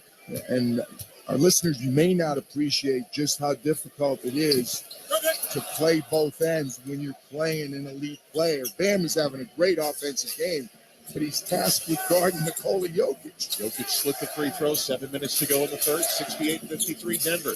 Bam Adebayo, free throw line jumper, short, tap Butler, good. Offensive stick back for Jimmy Butler. Yeah, but a good sign. Michael Porter bounced the ball kind of emphatically. He knew he had made a mistake. Michael Porter's first 2 years in the league wouldn't have even occurred to him what just happened. Nuggets lead by 13 in possession. Aaron Gordon from the left. Drives against Butler, goes on top to Jamal Murray. Holding, looking between the circles. Jokic sets the screen. Murray darts. Murray fades. Back to Jokic. 1 on the shot clock. Lifts for 3 and connects it at the shot clock horn. Those 2 guys are unmatched. 71-55 Denver. Halfway through the third. Gabe Vincent spins. KCP trying to guard. Foul on Denver. KCP not happy with the call. Poetry in motion, the two-man game. And it doesn't get sped up, that two-man game, under duress of a shot clock. That was a big moment, that last bucket by Nikola Jokic. Felt like Miami was building some good things. Last second closeout by Gabe, a three in your eye. It's still a 16-point game, and Miami's playing significantly better. Heat have rallied from a double-digit deficit to win 6 times this postseason, but still ground to make up with 6:12 to go in the third. Denver 71, Miami 55, and you're listening to the NBA Finals on ESPN Radio and the ESPN app presented by Indeed. One of the most unpredictable postseasons ever to produce one of the most unlikely champions we've ever seen. The Miami Heat's improbable postseason run continues. Just the second 8 seed ever to make the NBA Finals. For the first time since the 1976 ABA-NBA merger, both NBA Finals participants were at least 10-1 to win it all entering the playoffs. The Miami Heat were 150-1 to win it all after falling into the 8 seed. They are the biggest long shot entering the playoffs to reach the NBA Finals since the merger. And if they can beat the Nuggets, they would be the biggest long shot champion in any North American sport in more than 3 decades. They would surpass Eli Manning and the 07 Giants, which also broke Boston sports fans' hearts. All that stands in Miami's way now is 2-time MVP Nikola Jokic and the Denver Nuggets. Bang! Nikola Jokic! What a shot! The Nuggets have been doubted by the odds makers all year. Despite being the top seed in the West, they were just 11-1 entering the playoffs, third in their own conference. They were the second longest odds for any one seed entering the playoffs in 2 decades. The Nuggets would have the longest odds for a champion since the 2011 Dallas Mavericks. Now, the odds are in Denver's favor as a nearly minus 400 favorite. In the last 40 years, minus 300 or better favorites are 14-1 in the finals. The only loss coming in 2004 when the Pistons upset Shaq and Kobe's Lakers. The Heat look to beat the odds again and make betting history. ESPN Plus brings you closer to the world of sports. You get all the live games and exclusive content you could possibly dream of. And it's located in the ESPN app, not under the bed, not baked inside a wedding cake, in the ESPN app. Not in your neighbor's mailbox, not at the bottom of the ocean, not trapped in the year 1984 or pinned under a boulder. What he's trying to say is that ESPN Plus brings you closer to the sports you love, and that you can find it in the ESPN app. Download and sign up today.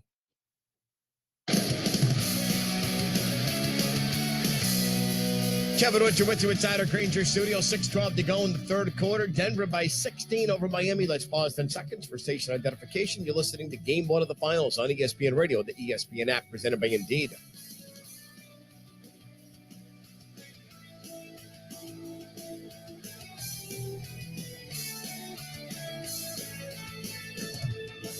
Before we go back to Mark Kessler, PJ Colissimo, and Doris Burke, here's Roscoe and Wooding in Denver. Thanks, Kevin. Even though the Heat are down, I was just outside their huddle, and the word I would use to describe it is collaborative, upbeat, everybody chiming in. In fact, after the players talked, Coach Spoelstra redrew up what he had on the board for them, listening and working through it together. Guys. All right, Roz, Bam Adebayo's got 22. How about the 0 for 15 combined? Martin and Strus, like an anchor on the Miami Heat here in Game 1.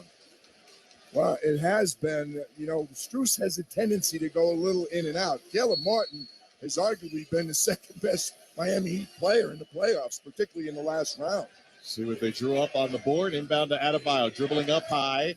It's a dribble handoff to Vincent, 6 to shoot. Gabe drives, one-legged fadeaway off the glass is a miss. Joker with the rebound, down low to KCP. Got deep and missed the layup. Wanted the foul as he went across the end line. He's still not up, and it's a 5-on-4 for Miami. Butler, middle lane jumper, rattles out. Adebayo taps it out to the wing. Vincent saves it going into the first row, but right to Jamal Murray. Here's Murray finding KCP, who never left half court. Shoots a 3 and connects. And Denver's lead grows to 19. He was holding his hip until he made the 3. Then the hip got a lot better. The healing powers of the orange leather, as our pal Kevin Calabro would say. 5.5 minutes to go here in the third. Adebayo over the top to Butler. Back to Bam. Free throw line jumper goes down. He's now 9 for 14 with Nikola Jokic as his primary defender. He knows he can score in space on Jokic. Where would they be without Bam Adebayo tonight? 24 points, 8 rebounds. I know there's a lot of time left, but where is Jimmy Butler? Right now, defensively, Jokic. Pass on top, KCP over the corner for 3, missed it. Caleb Martin grabs the rebound for the Heat. Martin left to right, stops at the 3-point line, gives it to Duncan Robinson. Here's Jimmy Butler, baseline left, receiving the pass against Kentavious Caldwell-Pope. Bumps him with the left shoulder, jump stop in the lane, outside Robinson. One dribble to his left, shoots for 3 and bricks it wide right. Wow. Another open shot from one of your better shooters, your best shooter, in fact. Michael Porter just missed on one end, Duncan Robinson on the other. That's not going to continue through this series. 5 for 22 from 3. Murray going into the lane, knocks down Vincent, and then Malloy calls a charge. Wow, I got to look at this again. Same I thought here. this was an awful call, to be honest. Yep. On first look, I'm going to get the benefit of the replay. I thought this was awful. Big Vincent looks like he's hurt. He was outside. I'll give him, he was outside the restricted area for sure, but it looked like I thought Murray was up in the air before he was set. To shoot. Exactly. He was in his gather motion, so I'm no challenge. So. Michael Malone wasn't half play. I just think he's looking at the score saying, hey, I might need it more later. Yeah. I think he would have been confident he had that call right. In a nice way, he's saying that to Ed Malloy right now. And it's only number 2 on Murray as well. How nice. Not very. Miami with it. Butler, 4:12 to go in the third. Up top to Martin. He'll let fly from 3 and finally connects after an 0 for 6 start from the field. Caleb Martin with a 3-pointer. And it feels like it's still a game. It's 14 points. I mean, 14 points has been nothing for Miami this playoff. 4 minutes to go, third quarter. Here's Murray, 2-man game with Jokic. Stops, tried to bounce pass it into Nikola. It went off the thigh, and a kick ball by Adebayo. And remember, Miami is a team that has been down double digits throughout the course of these playoffs and won many of those basketball games. 6 of them. Any of these 3 start going in, they could close the gap very quickly. I'm looking for Jokic to assert himself a little bit more offensively. Porter off the inbound, turns top of the circle and knocks it home. 14-9 in game 1 for Michael Porter. His release point is so high because his elevation is equally It's high. like KD. Yes. You can't pressure the shot. 76-60 Nuggets. Adebayo against Joker. Takes him into the lane, fades, fires. It rolls out. Porter with a rebound, his 10th. Double-double for Michael Porter. Had 3 of them in the Western Finals. 3:20 to go here in the third. Murray dribbles, fades, baseline shot, no. Long rebound to Haywood Highsmith, who's in the game for the Heat. That was a big shot right there. Butler into the front court, right wing, gets a screen. He's free, puts up a jumper, missed it. Porter another rebound. PJ, is any of this missed shot making fatigue, you wonder? Exactly, and who should be more tired than Jimmy Butler? Who is 5 for 13 here in game 1. We're under 3 minutes to go in the third. He looks like his heart's not in the shot. He looks like to be a reluctant shooter. Brown for 3. Cans it right over Adebayo, and a quicker timeout called by Eric Spoelstra. Denver by 19 late in the third. They're just so good in this building. And to be fair to Miami, if you come in here a little less than 100%, you're in the wrong place. Rust? What rust? Denver 79. Miami 60, 2:51 left, third quarter, game 1. This is the NBA Finals on ESPN Radio and the ESPN app, presented by Indeed. Keyshawn, J. Will, and Max. I speak receiver. No, he's not excited to be a Raider right now. They cut his guy goes to New Orleans. He gets the playbook. He's like, man, we getting ready to dink and dunk. We got Jimmy Damn Garoppolo. GJ and Max. Rodney in Massachusetts. Dave, I don't know what it is when you're man. I love you, then I hate you, then I love you, then I hate you again, bro. Spike Lee, ladies and gentlemen. Keyshawn, I love you. Are you insane? GJ and Max. Weekday morning starting at 6 Eastern on ESPN Radio and on ESPN2. Jason Fitz and Harry Douglas are Fitz and Harry. There are more people right now rooting against Lamar simply because he got paid than are rooting against Deshaun Watson, who has things far greater on his record than any of this conversation. The stupidity with which we are now talking about Lamar makes no sense. In my mind, this is very simple. A guy went out, fought for his value, got paid. Now he has an opportunity to prove everybody wrong, and I hope like hell he does. Fitz and Harry. Weekdays at noon Eastern on ESPN Radio and on the ESPN app. Canty and Carlin. Diana Rossini, ESPN NFL reporter, joining us. Our first question comes from our producer, Cam. Dear Diana, I am headed to Turks and Caicos, and a little birdie told me that you were just there. What would you recommend? Cam, you are going to love it. So there's a couple quotes that you can go on, but don't be deceived if it just says snorkeling, because that's not what it is. They're like basically camouflaging what it really truly is, which is a booze cruise. So do not attempt, don't think you're going out there to see dolphins. Like you're not seeing any of that. You're going to see You're going out there to see something. You're going to see stuff. It's just, it's mermaids without tails. Here's what you have to also be very cautious of in general. Rum punch, right? It's always like, jungle juice. Guys, we all had that in college, right? Yeah. For whatever reason on the island, it's spiked even more and tastes even better. So you have to be really careful. They catch up. So the rum will punch you in your face. The rum will punch you in your face. Canty and Carlin, weekdays at 3 Eastern on ESPN Radio, the ESPN app, and on Sirius XM Channel 80.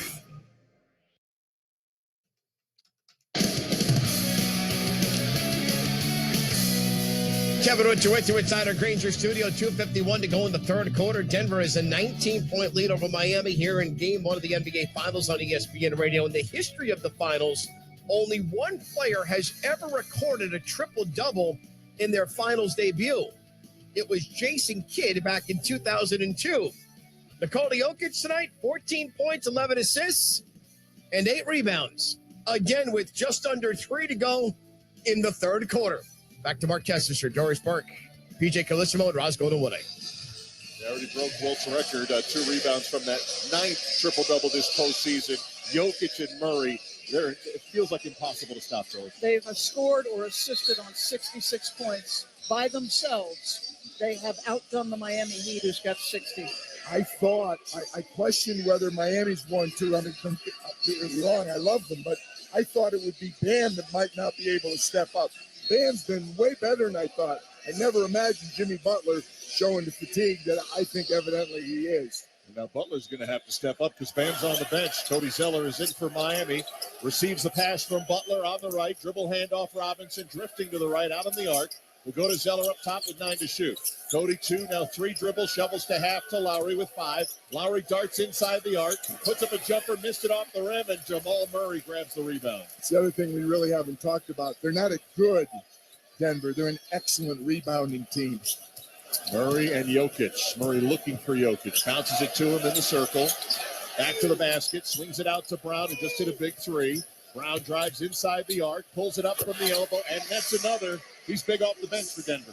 Bruce Brown is really critical for them. He's the guy that comes in and is oftentimes the glue. 21-point lead for Denver. Biggest of game 1 and a foul as Miami works inside the lane. Bruce Brown, hands on his knees, got called for the foul that time. So Bruce Brown just made another basket in the paint, his first tonight. He's now 57 for 89. He is north of 65%. The dude is a guard, but he's got the mentality of a post. Hey, there's some players in Brooklyn playing really well for a lot of other teams. Bruce Brown, of course, played with KD and Kyrie in Brooklyn. A great signing for the Denver Nuggets. Miami's got it, 5 to shoot. Butler up top, over to Lowry, drives it from the left to Highsmith, who shoots a 3, missed it. Long rebound to the corner, and Bruce Brown will watch it go out of bounds. So Jimmy Butler touches the ball, and the only defender in front of him was Jokic, who was in drop about 8 feet away, and he never looked at the rim. PJ, why is he so passive? I have to think he's exhausted, DB. There's no other reason that a player with as much confidence and playing the way Jimmy Butler's been playing would pass up the shots he's passing up. He's passed up a number of here in the second half. Here comes Denver, a lead pass down the right side. Intended for Jokic, goes out of bounds. Turnover Denver with 90 seconds to go in the third, 81-60 Nuggets. It's the other thing we haven't talked about, Kesty. They're doing a really good job, as usual, taking care of the ball, the Denver Nuggets. 7 turnovers here tonight. Lowry works it for Miami from the right to Highsmith up high, dribbles, throws one up over the left shoulder, missed it, rebounded by Porter. Another challenge and another rebound by Porter. Porter front court, Jeff Green cuts from the left, finds Nikola up top. Ball fake on the 3, drives, flips it with the left hand as he's fouled. It will not go down, and Nikola Jokic will shoot a pair. That's what's hard to believe. First of all, that he's that big and he's such a good three-point shooter. But then when you run at him, he puts the ball on the floor and does it gracefully. Remember the play at the end of the Los Angeles game, and he went all the way from the hash mark with like 2 dribbles right in to deliver the game winner. I mean, he's deceptively quick and able to go by a defender. It's uncanny at 6'11", 284 as he misses the first of 2 free throws. Most valuable player, 21, 22, runner-up this year. 8-0 run as he splits the pair. I think Michael's going to leave him in, right? Yeah, probably. Nikola Jokic still 2 rebounds shy of a triple-double. Kyle Lowry dribbles underneath the basket, sends it out to Duncan Robinson, a 3. No, and Jokic with the rebound. 9th rebound, 1 away from a triple-double. Really good pressure by Bruce Brown on that 3. Denver by 22 and looking to build. Bruce Brown on the drive, floats it up, floats it in. 24-point lead for the Denver Nuggets in game 1. Oh, feels like I felt a lot of nights like the little Dutch boy. There's so many leaks and you don't have enough fingers to stop them all. Kyle Lowry answers with a 3, quieting the crowd momentarily at 31 seconds to go in the third. 84-63 Denver. Winning home court by virtue of Boston losing in the Eastern Conference Finals. Denver passing across. That's an over and back. Bruce Brown was over half court. It appeared. Passed back, and Porter got it in the backcourt. Turnover Denver. Well, he's saying that he got fouled. His arm was impacted on the pass. Yeah, I thought he just threw it into the back, but Bruce Brown's really upset. He's talking to Mark Davis, but it was Eddie Malloy that made the call. It's hard to imagine he would have thrown it just directly into the backcourt. I don't know whether it was deflected or he got fouled, but regardless, Miami's got a chance to finish the last possession. Aaron Gordon replaces Jokic. Buy him a little bit of rest here. Yeah, and get somebody else on Bam for the last possession. Bam just checked in. He's not sure who to check here as they're on offense. Will receive the inbounds pass. Shot clock's off. 19 seconds to go in the third. Miami trailing 84-63. Foul to give for the Nuggets. No foul to give. There's Butler with 10 driving. Butler to the right baseline. Underneath passes to the corner. Nowhere to go with 6 seconds to go. Spruce gets it. Shot for 3 is a miss. Rebound tip. Denver's got it. And that's the end of the third quarter.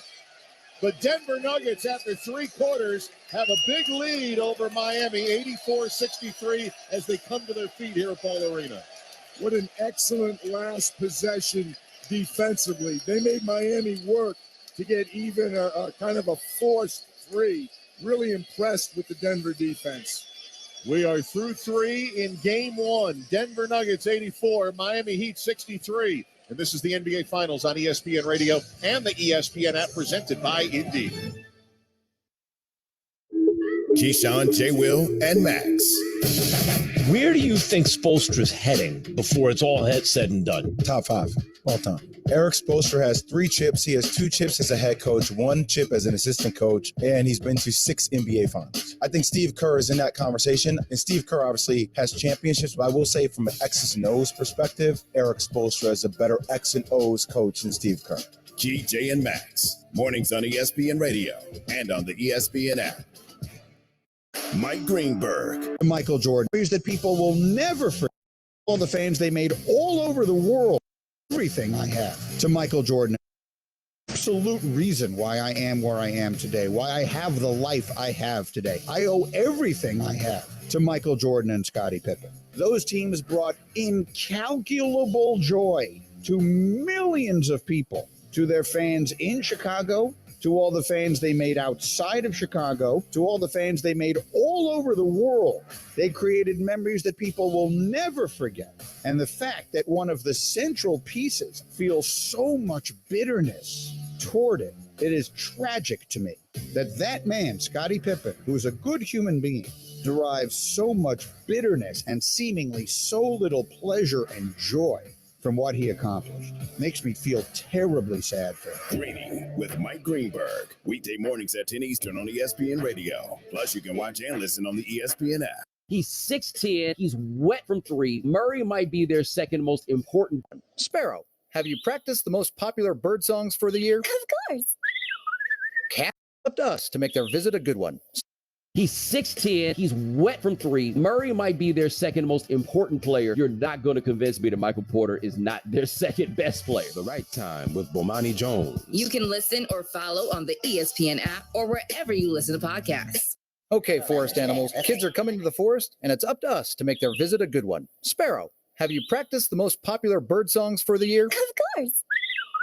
Catchy. I like it. River, how's the temperature? It's a refreshing 52 degrees, man. I love it. Turtle. He's not here yet, man. He's late every morning. Okay. Squirrel. The forest has been preparing just for you. To learn more about cool things to do in the forest, visit discovertheforest.org. Brought to you by the U.S. Forest Service and the Ad Council.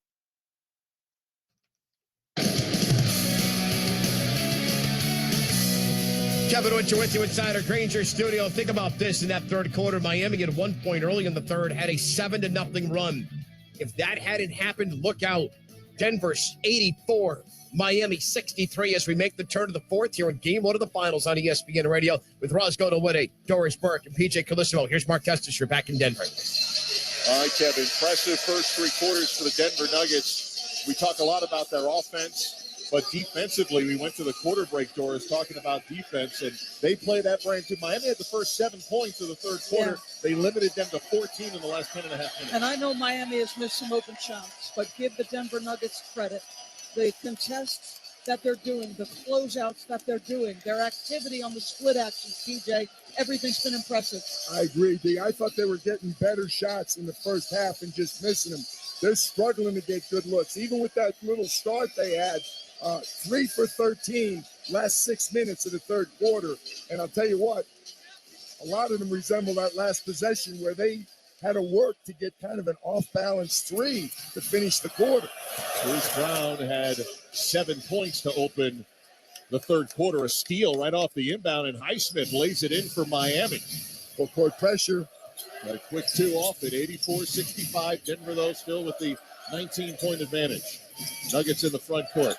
Jamal Murray against the zone, goes right into the middle to Jokic. Turns, shoots over Bam, missed it. Bam has the rebound. Bam Adebayo into the front court. Flips it to Duncan Robinson, coming to the top. Bounces it to Adebayo outside the lane to the right. Now finds Lowry up high. Opening minute, fourth quarter. Lowry to the corner. Vincent, three. Made it off the catch and shoot from Lowry. Doris Burke said they will keep coming. Scored the first 7 in the third. Scored the first 5 here in the fourth quarter. Trail at 84-68. Jokic inside to Murray. Backs up to the free throw line. Takes it and misses it. Rebounded Adebayo. Can't get better shots than they had the last 2 possessions against the zone, and their big guns missed both of them. Robinson up high for Miami. Opening 2 minutes of the fourth quarter. Duncan bounces it to Highsmith. Baseline right. Up top Lowry. Back to Vincent where he just hit a three. Shoots the corner jumper. Missed it. And Jeff Green has the board. So let's see against a 3-2 zone. Do they attack the middle of the floor? Right where it says 5,280 is where they want to get the ball, just below the foul line. Got it to Jokic in the mid-post and back out to Jamal Murray. Adebayo trusting Jokic. Murray with 8, backs up, shoots the wing three. Missed it. Baldo hugs the backboard and the rim, and we'll have a center jump. Not sure they were in the zone that time. Couldn't tell. There wasn't a lot of ball movement going through. I did not think they were. Yeah, I think it was a man. little wedgy there. Yep. That'll move it to the center circle where Nikola Jokic and Bam Adebayo will jump. Adebayo's jersey is completely drenched in sweat. Bam has gone 30 minutes tonight with 24 points, 10 rebounds. See, I know you're going to look at me funny. I don't think Doris will. This is a big possession right here. Big time. Game's not even close to being over. A ton of time. Down 16 are the Heat. Duncan Robinson up high, 10-14 to go. Gives it, gets it back. Robinson on the right, defended by Jeff Green. Up high to Lowry with 10. Lowry against Murray. Dribbles behind the screen of Adebayo, lifts for three, and connects. And here come the Heat. Michael Malone calls for timeout. The Heat are down 13 with 10:02 to go. Pick and roll action. Jamal Murray gets hung up on the screen. Nikola Jokic is in drop. It's easy money right there. It's that end of the floor that Michael Malone's upset about. The looks they got against zone were good looks. They turned over the inbounds pass to start the quarter, and Miami's had 2 wide open shots. 8 straight points for the Heat to open up the fourth quarter. 10:02 to play in game one. Denver 84, Miami 71. And you're listening to the NBA Finals on ESPN Radio and the ESPN app presented by Indeed. Or credit check. G-Shot. Doing, he picked up. So what I'm doing, our team just watching us against your. The assumption that maybe Portland. Yes, I was going to say, I think We dream of. And ESPN Plus brings you closer. Insider extraordinaire. Wherever you listen to Best of all time. Defense your bantamweight.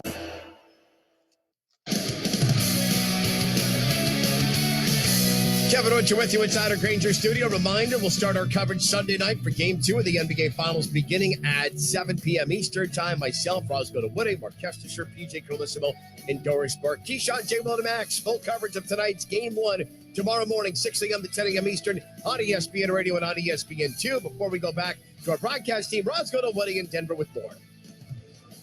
Thanks, Kevin. I was outside of the Nuggets huddle, and there's a lot of urgency in there. They're very aware of the Heat's capability to make a comeback. Aaron Gordon yelled out, "Don't mess with this game. Let's go." Jokic got vocal, took the whiteboard, drew up what he wanted to see from his team. And then Michael Malone, the coach, came over and said, "Guys, 8-0 run. We got to get stops. It's okay to miss shots, but it's got to start with getting stops." Doris, what did you see from Denver here in this fourth quarter so far? Sloppy inbounds pass leads to a turnover. You've got to start playing some defense. I agree. They got good shots first two possessions. This is about their defensive disposition. Out of the timeout, 10 minutes to go in Game 1. Lead is down to 13. Denver with it. Bruce Brown on the right. Over to Murray. Wards away the defender. Sends it to the corner to Jeff Green. 7 to shoot. Green through the lane up top. Nikola puts it on the deck with 4. Jokic lit. Puts it up. Rattles. No, it's out. And Lowry's got the rebound. Here come the Heat. Down floor, Duncan Robinson. Up high to Lowry. An 8-0 run to open this fourth quarter. Lowry for 3, making an 11-0 run. Heat are down 10 with 9.5 to go. Jokic is in drop. That is 2 wide open looks because he's playing down in the pick and roll. Exact same spot. Kyle Lowry said, "I'll take that every time." Nuggets led by as many as 24. They nearly blew a 21-point lead Game 1 of the Western Finals against L.A. This looks like a 1-3-1 zone now. They're covering the middle much better. Murray to Jokic. Great no-look to Jeff Green right at the 10 for 2. That's the high-low look. If they can get it to Jokic by the free throw line, he'll deliver that high-low pass to underneath the rim. 13th assist for Jokic. 12-point Denver lead, 8:45 left. Bam Adebayo, dribble handoff Robinson, bounce down low to Highsmith, turns on the low box, pass up top to Vincent, catches, square, shoots, missed the 3, long rebound, nobody's there, and it goes out of bounds all the way on the left sideline to Denver. Michael Porter Jr. checking in for Jeff Green. The Heat finally getting some threes to drop prior to that. That's how they'll get back in it if Denver doesn't continue to attack the zone well. Bruce Brown at the point for Denver. Getting into the front court to our left. Hands it off to KCP and out of Jamal Murray. 86-74 Nuggets. Back to KCP to Murray on the left angle into the lane. Jump past Porter. Corner 3 on its way. In and out. Rebound Adebayo. 8:15 on the clock here in Game 1. Bam's front court. Handoff Duncan Robinson. Robinson will shoot it straight on 3. Missed it short. Barely kissed the rim. Rebound knocked away, but Denver keeps. Bam Adebayo got knocked down. 5-on-4 Denver. Here's Murray. High post. No look down low for Nikola Jokic, who's fouled. In the act of shooting, he'll get a pair. Gabe Vincent with the foul. I see the difference, too, for chunks of the second half, particularly the first 3 minutes of both of the quarters. They're putting the ball in the basket. When Miami puts the ball in the basket, they get their defense set up. Denver basically has played downhill almost the entire game because Miami shot it so poorly, particularly from the three-point line. 74 points with 8 minutes to play in this ball game. They said it to start the game. Their last 4 games, it's 97, 99, and 2 games of 103 points. It will not get it done against this Denver team. As Jokic hits the first of 2, we looked at what could be the difference in the series, and one of them, as you mentioned on top of the show, Doris, was where were the points going to be? Miami's defense against Denver's offense. Denver was cooking until not scoring until a few minutes into this fourth as Jokic hits both. Guys, guess whose name we haven't mentioned? Jimmy Butler. Are you kidding me? Disappeared since the first quarter. 7:50 to go. 88-74 Nuggets. Lowry over the top for Adebayo, defended by Jokic, knocked out of bounds. Last touch by Bam. It'll go to Denver. Jokic says, hurry up, give me the ball, I want to go. Bruce Brown almost turned it over the last possession, trying to do just that. They're so anxious to get it up the floor so they can attack before they set the zone up. Murray gets across to Porter, back to Jamal. Now feeds Jokic, tip of the circle, defended by Haywood Highsmith. Backs him to the free throw line, to the dotted line, turns. Highsmith tucked it away. Turnover. On the other end, Highsmith kicks the ball and gives it up. Murray behind the back dribble with 7:24 to go. Flips to Porter left side. Waits for traffic to clear. Drives into Bam, who let him go. And Porter gives it up to Jokic, who scores the bucket. Timeout Heat. How about the pass that Michael Porter threw? He drove in and he jumped up in the air to shoot it. When Adebayo came to play him, he threw a bounce pass from up in the air. Really difficult to do. You never see it. What a great play by Michael Porter Jr. Miami scored the first 11 of the fourth quarter. Denver has answered most recently with 6 straight. And a timeout in Denver with 7:16 to go. The Nuggets 90 and the Heat 74. This is the NBA Finals on ESPN Radio and the ESPN app presented by Indeed. The Low Post Podcast with Zach Lowe. As expected, Jaylen Brown made an All-NBA team, and he will now be eligible for the biggest possible contract he could be eligible for. They are immediately facing a decision. Are we putting all our eggs in this basket? Because I can tell you this, if they go to Jaylen Brown and get cute and be like, I know you're eligible for 35%, but can we do like a 30% and maybe it escalates to 31%? Like, that's not going to go over well. Check out the Low Post Podcast on the ESPN app or wherever you listen to podcasts.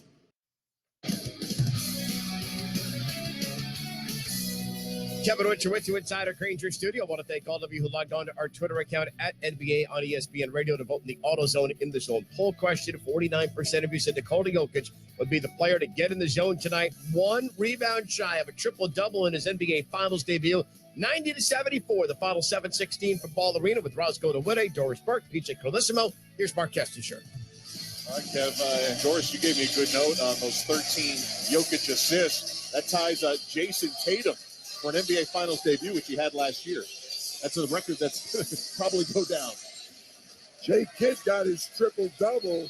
If Nikola Jokic gets it, Jay Kidd was the only other guy to get a triple-double in his first finals game in 2003 against the Spurs, I believe. Feels like you just pencil it in for Nikola now. You're playing game 2 on Sunday, we'll pencil you in for a triple-double. We did a post-game show, and after it was done, you know how you look to see if we covered everything. We said, guess what we forgot to mention? Nikola had another triple-double. So commonplace.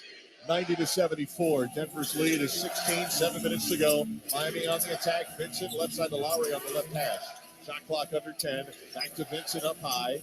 Now Vincent drives to his right, hits the rolling Adebayo. Stopped at the dotted line. Jumper rolls in for Bam. 26 points. Is it possible, PJ, that Denver just showed zone, or do they not play it? I couldn't tell. Jamal Murray was fronting Jimmy Butler, denying him the ball, and I was focused on that. I didn't see the other 4 guys. Michael will use zone. 90-76. The lead is 14. Feels a lot closer. 6.5 minutes to go. And no Joker on the floor either. Murray turns, spins, fades, scores. 26 for Jamal Murray. 92-76 Nuggets. They've had the answer all night. Vincent, baseline drive, stops, puts it up off the window and scores. 2 for Vincent. He has taken a page out of Jimmy Butler's book. The jump stop, up fake, great footwork, sound basketball off 2 feet. Another one of those guys signed a 2-way with Miami and worked himself into a great spot. 92-78 Denver. Under 6 minutes to go. Murray, little yo-yo dribble. Skips to his left. Can't go anywhere. Gives it up to Brown. A deep 3. Rainbow. No good. End of the clock. Adebayo with the rebound. Gives to Lowry. Pushes into the front court.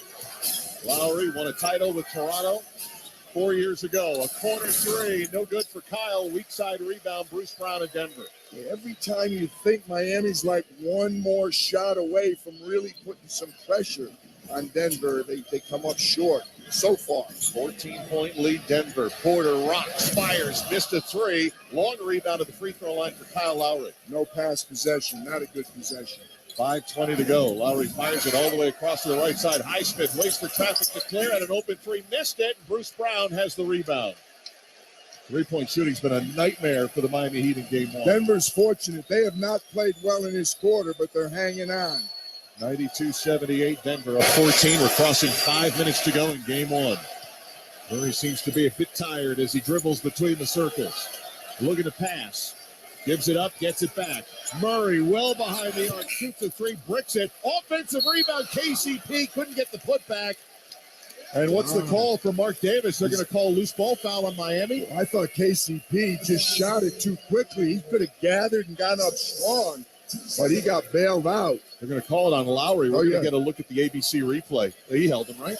He did. He There's hit him on no the shoulder, question. yeah. Hits him on the shoulder, effective shot. That's two awful possessions offensively. I mean, that's a possession where Jamal is about 5 feet beyond the three-point line looking for a teammate. There's 3 ticks on the clock. I mean, these are awful. Now you miss a free throw. I'm just going to say they need Jokic back in. Michael Malone is not concerned how tired Nikola Jokic is. Get him in there right now. KCP misses the first. Denver's playing around with the team you do not want to play around with. You miss both. Third free throws. Murray went out on that substitution. 92-78, Miami down. Here's a feed to the rolling Butler from Adebayo. 2-hand slam. Michael Malone hot as he comes off the bench. His team's lead is down to 12 and a timeout for the Nuggets. Gave up an 8-0 run to start the third quarter, and now you've allowed them to get right back in it with 12. Just sloppy possessions offensively. You get back cut, layup. I keep saying it. The toughest team physically and mentally is the Miami Heat. They never panic. Doesn't matter what the deficit is. They're fortunate it's 12 points. Miami's played better than that. They just came up short a couple times with a basket that would have really put even more pressure on the Nuggets. Miami got as close as 10 a few minutes ago. They've got it to a dozen right now. Denver 92, Miami 80, 4:41 on the clock in game one, and a sellout for the first ever NBA Finals game for the Denver Nuggets. Our attendance tracker, our attendance 19,520, brought to you by Vivid Seats, the official ticketing partner of ESPN. Great deals, and get them. Get great deals on the hottest tickets. Experience it live. Kesty, I think we were talking off air during the timeout. You liken this game to the Lakers game one. Yes. When Denver had a 21-point lead, dominated the game, and came very close to giving it away in the fourth quarter. And now they have 4:41 on the clock. Denver looking for the first win of this NBA Finals. Miami has won on the road in the first 3 series to open this postseason. Miami pushing up in pressure, trying to make some things happen. Jokic is signaling to MPJ to get up the floor. You would think it would be Jokic or Murray, but Michael Porter Jr. has been very quiet second half. Only 4 points. Miami has outscored Denver 17-8 here to start the fourth. 4.5 to go. Jokic receives a pass, tip of the circle, drives, pass to the corner, Caldwell Pope, left slide for 3, misses it, rebound Heat. Here comes Miami down 12. Lowry on his horse into the lane, feeds Highsmith, who lays it in, and the Miami lead. Miami has cut it to 10. Jamal Murray gets the basketball, puts up a hand as if to say, guys, we are okay.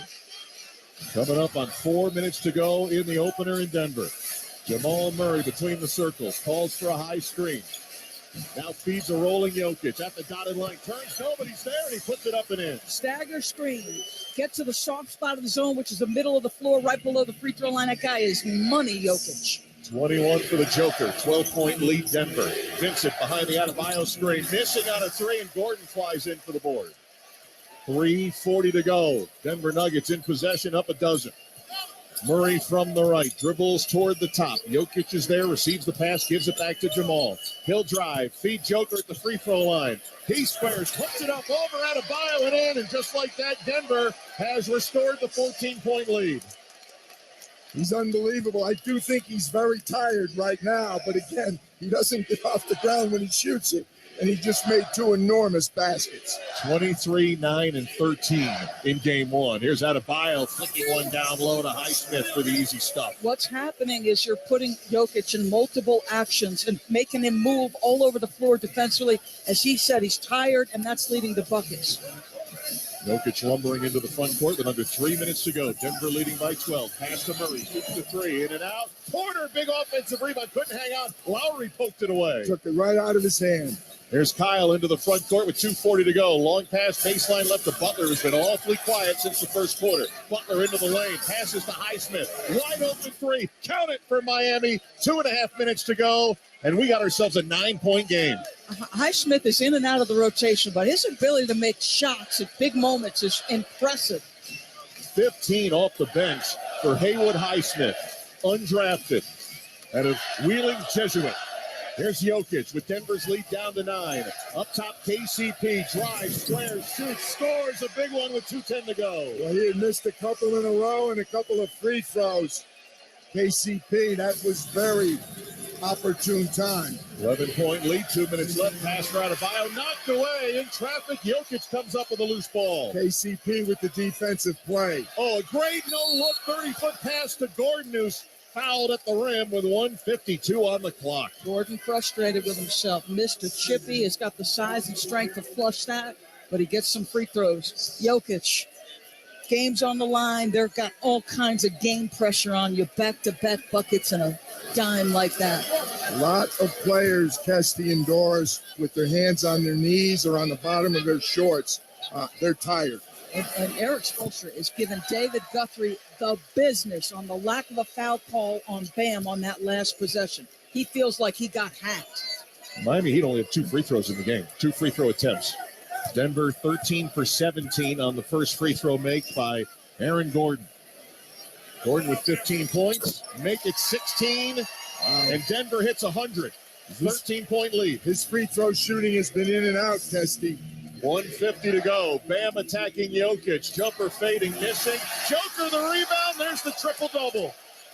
Nikola Jokic, his 9th triple-double of the postseason, extending his record. And a foul against Bam Adebayo in the front court. Minute 38 to go, and they could smell it here in the Rocky Mountains.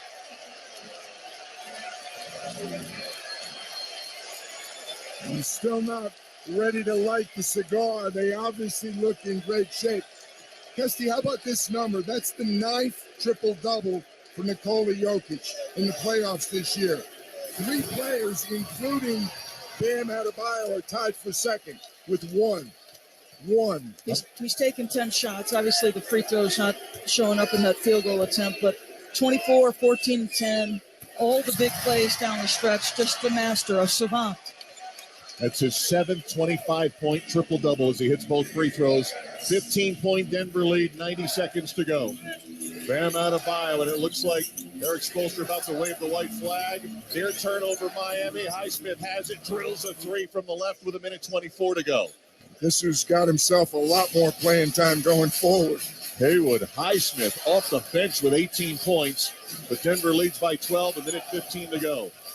Jokic, 25-point triple-double. Back to the basket outside the mid-post against Adebayo. Fakes to the baseline, 6 to shoot.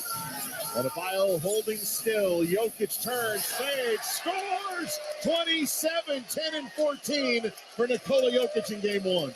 Picture Akeem Olajuwon. Doesn't look quite as pretty, but just as effective.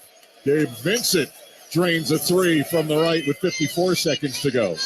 His players look absolutely exhausted. Both teams. There's 4 or 5 guys just walking up the floor on either side. They are toast. 45 seconds to go in game 1. 104-93 Denver. Murray feeds Jokic. Free throw line. Dribbles to the dotted line against Adebayo. Flips it up. Missed it. Ball batted out of bounds. Looks like Miami lost a touch. It'll stay with Denver with 32.8 seconds to go and only 1.3 on the shot clock. But Eric Spoelstra going to wave that white flag. Omer Yurtseven. The other Nikola from Serbia, the rookie Nikola Jovic, has checked in for Miami. 104-93 in favor of Denver.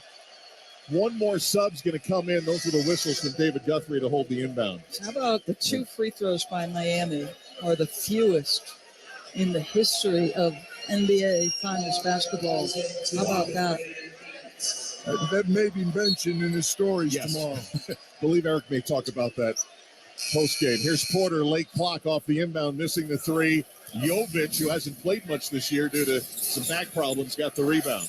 He'll go against the countryman. Jovic against Jokic, and out of bounds. Jokic defending. Yeah. He knocked it off Jovic's knee. That is his hero, Nikola Jovic to Nikola Jokic. Final 15 seconds. Shot clock is off. Denver gets it into the front court. Jamal Murray will dribble it out, and the party is on. The first ever NBA Finals game for the Denver Nuggets is a win. Another triple-double for Jokic, and the Nuggets take game 1. 104-93, the final over Miami. Certainly not the fourth quarter that Michael Malone wanted. Sometimes as a coach, though, you like that. He's got some things to complain about and warn his team about. The biggest thing, I think, for Eric Spoelstra is 2 days of rest for Jimmy Butler. Unless we see playoff Jimmy Butler, this is not going to be a long series. There's no question about it. Bam did his job tonight. He proved he could score anytime he wanted against Jokic. The Miami Heat got a number of open shots. They were abysmal from three. It was something that plagued them in the regular season. They found the hot hand in the post. There's things you can build on positively if you're the Miami Heat. Let's go to Ross Goldenwood on the floor. Jamal, in the fourth quarter, they made a run, and we've seen them make comebacks before. What was your sense of urgency to shut that down? Just to keep playing, not get satisfied or complacent. And I thought we did a good job picking up our energy after we started the fourth quarter. Yeah, and your defense through most of the game was able to keep quiet Jimmy Butler and a lot of their role players that have been hot. What was the key for your team to set the tone on the defensive end? Just do what we do. We've been doing all season. A lot of guys made some shots at the end. We just got to do a better job running them off, being there on the close, on the touch. I thought we did a good job, though. Just through 48 minutes, we're going to make mistakes, but as long as we stay consistent. We knew that they would show you some zone defense. For you as a scorer, what did you find you needed to do to attack it and find your groove? Just be aggressive. They're going to play zone to kind of limit the amount of drives and shots that we take or paint points that we have. So you just got to be aggressive, make them guard you, draw on the defense, and make the right pass. Nikola Jokic, another triple-double. But it seemed like he was more aggressive for the assist than even taking the shot. When he's in playmaker mode like that, how does that transform what your team is? He's just playing basketball. Sometimes he's scoring, sometimes he's not. He's always playing the right way. And he's been doing that for basically his whole career, so it's nothing new. All right, congrats. Good luck the rest of the way. Thank you. Guys. Raj, thank you very much. Jamal Murray, 26. He had 10 assists, 29 assists for the Denver Nuggets tonight. But Doris, Jokic's 14 assists sets a new record for an NBA first-timer that was set just a year ago. He took one shot in the first quarter and yet dominated that 12-minute span with his passing and his identifying of mismatches. And then in the fourth quarter, when there was all kinds of game pressure, the two-time MVP and could have been triple MVP in a row this season. Obviously, Joel wins it, but he was brilliant. His ability to make shots when it is most needed is really impressive. Yeah, he's got the capacity to recognize that. It's double-edged because Jamal Murray does the same thing. When you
detail. So the next time you see someone splash a 30-foot fadeaway, remember how hard it is to make it look so easy. And the next time you're behind the wheel of a Kia Telluride, be inspired by the way it glides so effortlessly. Kia is the official vehicle of the Miami Heat. Kia, movement that inspires. Recap time for this NBA Finals game. The post-game show on the Miami Heat audio experience. Bam on the dot. Throws it down. Oh, he elevated, got the legs up, cocked it back, and rocked the rim. Take the handoff up top like he was trying to get it to Max. All the defense shifted upwards, and he powered right to the rim. Holding his own on both ends, just not enough, unfortunately. Hi, everybody. It's post time. The final score, Denver takes a 1-0 lead in the NBA Finals, 104-93. They beat the Heat. Miami now 1-6 in game ones in the final. May have them just exactly where they want them. They did win 3 titles with a deficit. Magnificent 7th time starting an NBA Finals. First ever for the Heat against the Nuggets. 4 previous attempts going into tonight to start off the championship round. On the road have not gone the way as planned, but Sunday, of course, will be another day with a couple of days to rest and adjust to what Denver just put out there. Let's welcome in Alejandro Solana. And I kind of liken this situation to Milwaukee or Boston in their must-win situations, expecting them, even in game one, to come out with their guns blaring. I wasn't sure how effective they'd be with 10 days off.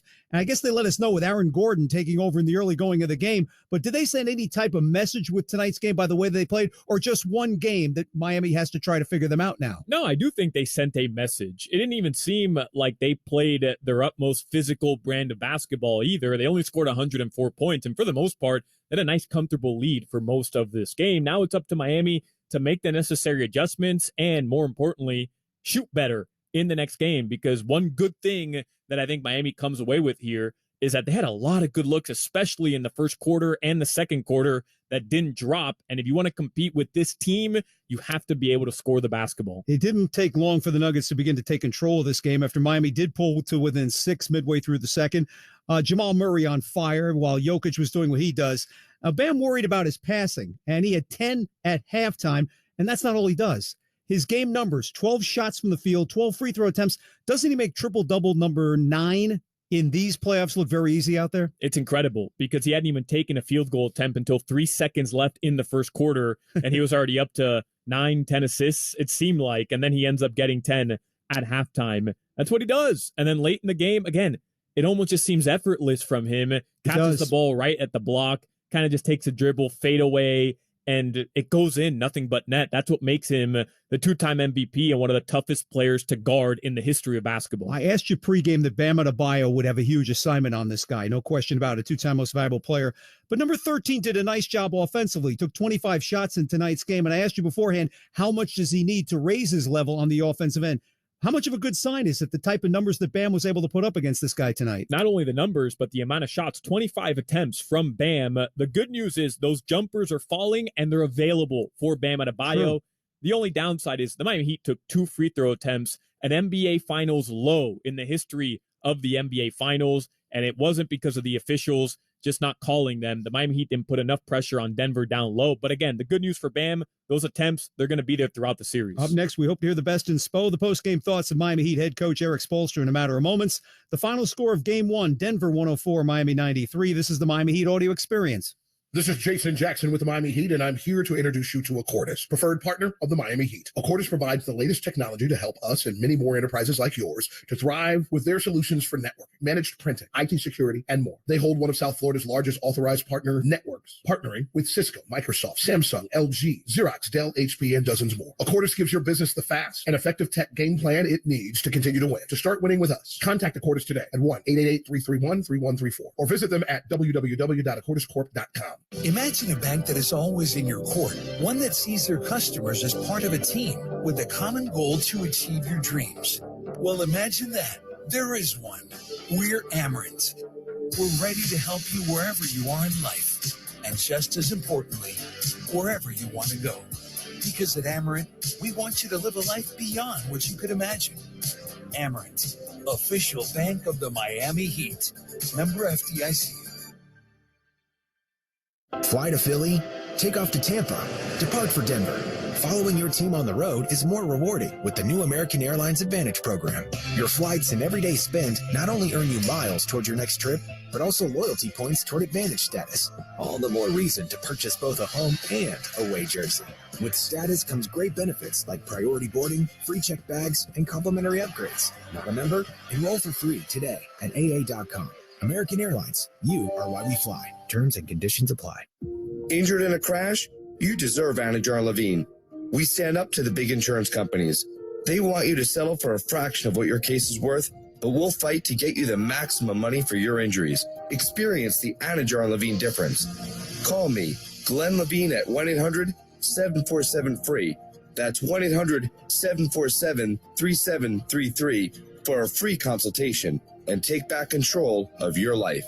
Main office, Fort Lauderdale. Let's get back to the recap of the game, the post-game show. This is the Miami Heat audio experience. Bam, the handoff to Duncan, bounce pass back to Bam, right side. Gets it to H for a throwdown as he was open, just trolling the baseline. Yeah, Duncan and Bam with a two-man game, right? And then Haywood, again, weak side cuts to the rim at the right time. H marks his territory, one of 5 Heat players in double figures in this one, finishing with a career high in the playoffs of 18 points. Welcome back, everybody. We continue to post you up. The final score, Denver 104, Miami 93. What a great spring it has been, and the summer will be a blast for you youngsters thanks to Junior Heat. Ballers age 7 to 16 can register for Heat basketball camp that begins in Cooper City on June the 12th and has 7 sessions overall under the tutelage of former Heat assistant Tony Fiorentino and Heat legend Glenn Rice. Registration is open for all weeks at juniorheat.com. Now let's head out to Denver to hear the postgame comments of Heat head coach Eric Spoelstra. Their offense has always been a riddle, and Jokic is so unique. Was there something tonight that you can go to school on, or is it just perplexing what they were able to do? Yeah, we're definitely going to have to go to school on it. They're in a pretty good rhythm, especially in that first half. Our disposition, the multiple efforts, the resolve in the second half was much better. But you get to this level, it has to be complete games of that kind of disposition. And even if you have that, you're not always going to win, all the possessions that you want. But that's what you expect. You don't expect it to be easy when you get to this final round. This is a great challenge. It's going to require more. We'll get to work and see what we can do better. What we can do harder, what we can do with more effort, what we can do with more focus, et cetera. On the left side, second row. Felt like Haywood Highsmith kind of injected some energy into your team tonight. Just what did you see out of his game, and what's he kind of done to earn more and more trust? Yeah, that's what we need from everybody, regardless of when you're coming into the game, how many minutes you're getting, those inspiring minutes. And that's what our team is about. Having a roster of guys that just come out there and you're making great efforts, you're impacting the game, and it inspires the next guy to do it. We need more of those kind of things, but he's kept himself ready, and those are good minutes for sure. In the middle. Ethan Skolnick, 5 Reasons Sports. Eric, just 2 free throws tonight, but did you like some of sort of the offensive process in the first half? It seemed like you were getting looks, but guys just weren't making them. Yeah, we had some good, clean looks from the three-point line. Then we had too many possessions where we didn't work it to get the possession on our terms. But, you have to credit them, with their size and really protecting the paint and bringing a third defender. Things have to be done with, a lot more intention and a lot more pace, a lot more detail. We're an aggressive attacking team, and so if we're not, getting those kind of opportunities, at the rim or the free throw line, we have to find different ways to be able to do it. On the left side, fourth row. So Nick Friedel, ESPN, Max and Caleb obviously really struggle from the field. When they're going like that, what do you say to them after to get them back into some kind of rhythm? No, they're fine. I mean, they're not going to get sick at sea. If they're shooters, you're not always going to be able to make all the shots that you want. Then you have to find different ways to impact the game. Our game is not built just on the 3-point ball. That we've proven that time and time again. We can win games, we can win series, regardless of how the three's going. But we also have ignitable guys. You see a couple go through, that all of a sudden can become an avalanche. So one way or another, we got to find a way to get the job done. Second row on the right side. Cooper Moorhead, Heat.com. Bam had already hit a career high in field goal attempts, or tied it towards the end of the third quarter. How much of that was induced by how Denver was playing him, and how did you like the balance with the space he had in the middle of the floor? I thought he had some good opportunities, right in his sweet spot, and then also some opportunities at the rim. And then I thought some of the detail with our spacing, the pace, the intention of our offense kind of got us jammed up. It always kind of could look different. If a few of these threes go down at the right time, a few of the layups, right at the rim, or the short ones go down at the right time, that also could kind of change your perspective or tenor of how you think things are going. But we do need to do things better. I think that part is clear. On the left side, third row. Harold, they obviously had a lot of success in the paint early on. How unique is the way they generate those shots at the rim, maybe compared to other teams you guys have faced? Yeah, it's different. And, that's what you expect going into this series. Their passing and cutting game, but also they're an aggressive team, and so are we, and I didn't even look at the box score yet, but like I said, I think the disposition, the efforts were more appropriate in the second half, but that's not enough. It has to be for a full game, and you also have to make some plays when you're beat. The plays in between. It's not always going to happen perfectly. It's not always going to happen based on the scheme. That's the nature of our team, is we find a way to compete and overcome whatever it is. And we need a lot more of that, in game 2. We'll take 2 more questions on the right side, fourth row. Davis. Well, David Aldridge, The Athletic. It looked like the zone played a little better in the second half. What was better connected with you guys defensively when you went back to zone that time? Yeah, I don't know. I never point to the scheme. It's not the scheme. Scheme's not going to save us. It's going to be this toughness and resolve, or collective resolve. That's us at our finest. When we rally around each other and commit to doing incredibly tough things, that's what our group loves to do more than anything, to compete, to get out there and do things that people think can't be done. And, the efforts, made that work in the second half, but we're proving that we can do that with our man defense too. On the left side, fifth row. Tim Reynolds, Associated Press. Eric, how much of the next 72 hours is going to be just reminding Max and Caleb that you just want them to not look at this box and just keep shooting? We've been through this before. Like, they're ignitable. They've heard it from us, and they'll hear it from us. I love those looks, that those guys get. Man, I love it when they see a couple, 2 or 3 go down. That can turn into 5 or 6. But I also love it, that toughness and grit, that we don't have to depend on that. We can find different ways and different solutions to get a win. All right. Thank you. Thank you, Coach. That's Heat head coach Eric Spoelstra. Tonight's post-game coaches press conference is presented by Miami Orthopedics and Sports Medicine Institute, the official sports medicine provider of your Miami Heat. Go where the pros go. We hope to go back to Ball Arena and hear from one of the Heat players from tonight's game as well. Let's pause 10 seconds from station identification. This is the Miami Heat audio experience. The Miami Heat play here. WQAM Miami. WPOW HD2 Miami. WKIS HD2 Boca Raton. Powered by Anajar and Levine Accident Attorneys. Our final score, Denver takes a 1-0 lead in the NBA Finals. Game 2 on Sunday night at 8 o'clock. We'll be on the air at 7:30 with our network coverage. 104-93. Nuggets win it by 11. Still ahead, news and notes around the winter sports teams taking center stage and more, plus the box score of tonight's game as well. And maybe we'll go back to the interview room in Denver for one of the Heat players. You're listening to the Miami Heat audio experience.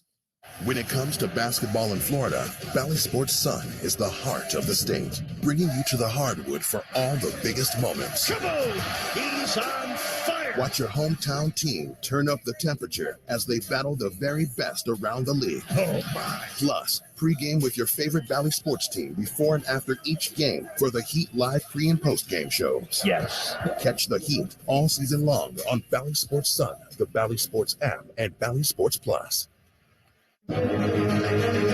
You love watching, following, and sometimes even playing the game. Don't ever let an injury keep you from it.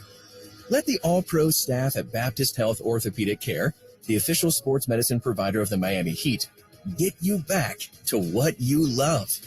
Visit baptisthealth.net/ortho for more information.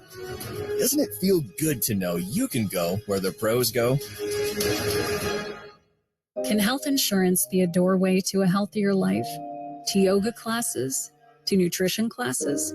To nurses you don't need an appointment to see? Or even community specialists who give you access to helpful resources? It can. Our Florida Blue Centers offer all that and a whole lot more. All you have to do is walk through the door. What else can health insurance do? Find out at floridablue.com. Florida Blue, your local Blue Cross Blue Shield. Florida Blue is a trading of Blue Cross and Blue Shield of Florida, Inc. The season is here, and so is your chance to experience all the thrilling Heat basketball live and in the stands. As the official marketplace of the NBA, Ticketmaster has got you covered with the largest selection of seats of any ticketing marketplace. Do not miss any of the action.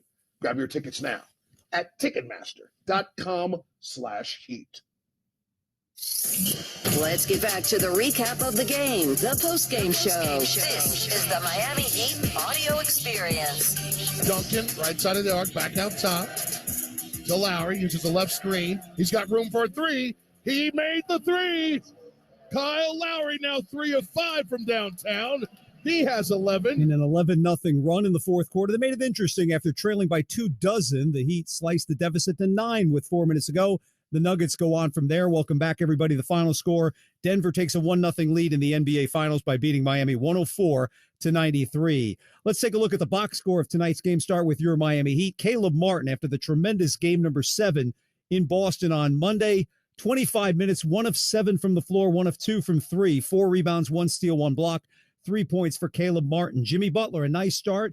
2 buckets in the first minute of the game, but in 38 minutes, 6 of 14 from the floor, 1 of 2 from 3, 7 rebounds, 7 assists, 1 steal, and a block, 13 points for Jimmy Butler. Bam Adebayo, 40 minutes, 13 of 25 from the field, 0 of 1 from 3, 13 rebounds, 5 assists, 26 points for Bam Adebayo, a solid double-double for the big fella. Gabe Vincent in 38 minutes, 7 of 14 from the field, 5 of 10 from 3, 2 rebounds, 5 assists, and a block, 19 points for Gabe Vincent. Max Strus, a horrific performance, 21 minutes, 0 of 10 from the field, 0 of 9 from 3, 5 rebounds, 3 assists, did not have it from the start, no points for Max Strus.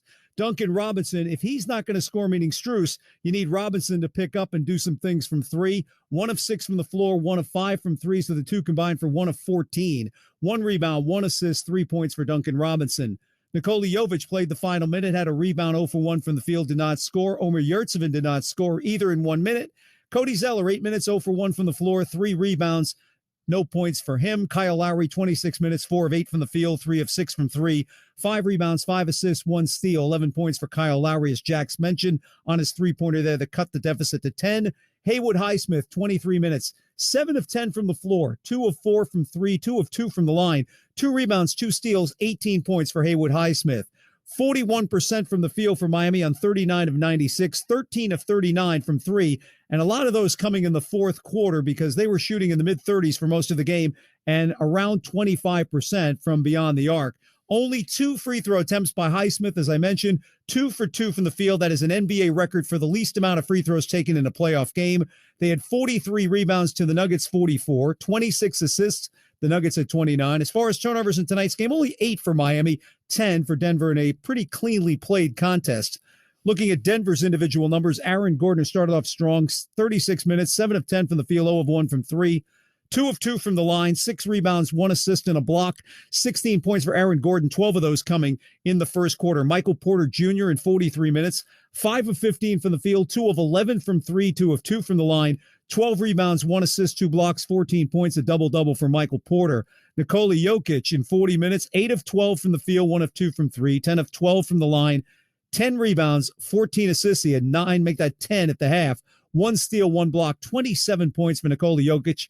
That is his 9th triple-double, an NBA record for any one playoffs. Jamal Murray in 44 minutes, 11 of 22 from the field, 2 of 7 from the three-point line, 2 for 2 from the line, 6 rebounds, 10 assists, 1 steal, 26 points for Jamal Murray. So Porter, Jokic, and Murray all end up with double-doubles in the game. Kentavious Caldwell-Pope, 36 minutes, 3 of 8 from the field, 1 of 3 from 3, 0 of 2 from the line, 3 rebounds, 1 steal, 7 points for Caldwell-Pope. Jeff Green, 11 minutes, 2 of 3 from the floor, 1 rebound, 4 points. Bruce Brown out of the U, 21 minutes, 4 of 7 from the field, 2 of 3 from 3, 5 rebounds, 2 assists, 1 steal, 10 points for Bruce Brown. And Christian Brown, 0 of 1 from the field in 8 minutes, 1 rebound, 1 assist. He did not score. As a team, Denver shot the ball well all night, 40 of 78 for 51.5%. Not that great from three. They are not a really good three-point shooting team, but when they have their opportunities, they do knock them down better than they did this evening. So they finished 8 of 27 from beyond the arc for 29.5%, 16 of 20 from the free throw line for 80%, so only 2 free throw attempts for Miami and 20 in the game for Denver.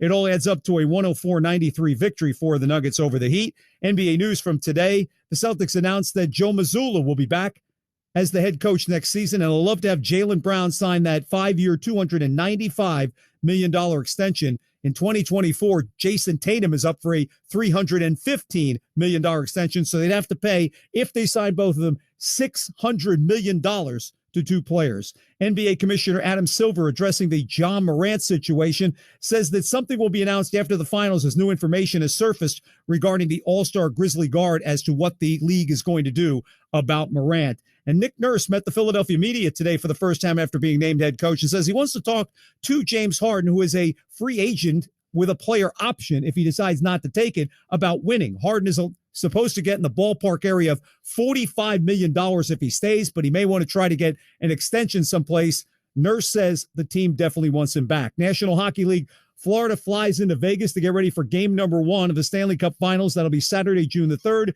8:10 is the first face-off out west. The two franchises in search of their first Stanley Cup victory in the finals. When we return, Alejandro rejoins us with his final comments on NBA Finals game number 1 in 2-2. This is the Miami Heat audio experience.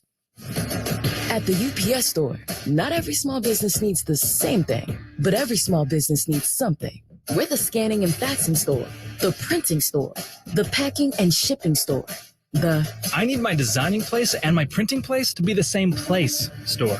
We're the one-stop, right around the corner, everything you need so you can be unstoppable store. The UPS store. Be unstoppable.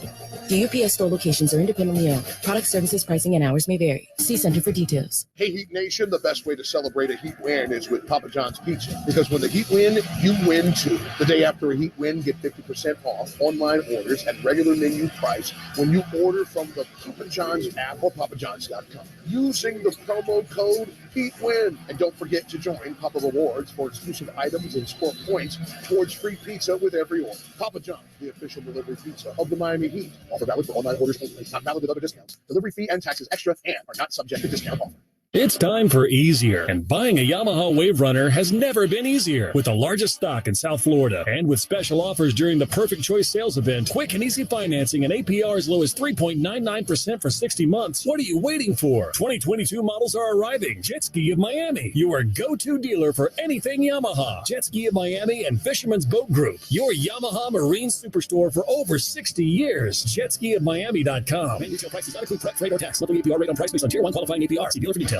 Metro Group Miami, corporate partner of the Miami Heat, the home of Metro Signs and Metro Wraps, has been South Florida's business choice for quality signs and graphics for over 34 years. No sign is too big or too small for the experts at Metro. We bring brands to life. Call us today, 954-983-6662, 954-983-6662. Visit MetroGroupMiami.com to learn what we can do for you. Metro Group Miami, your everything team. Let's get back to the recap of the game, the post-game show. This is the Miami Heat audio experience. Murray has the rock at the logo, middle of the floor, uses a Joker screen, fades at the mid-post, left side, kicks it back to Joker, rips the net for 3. His first make from downtown in 2 tries.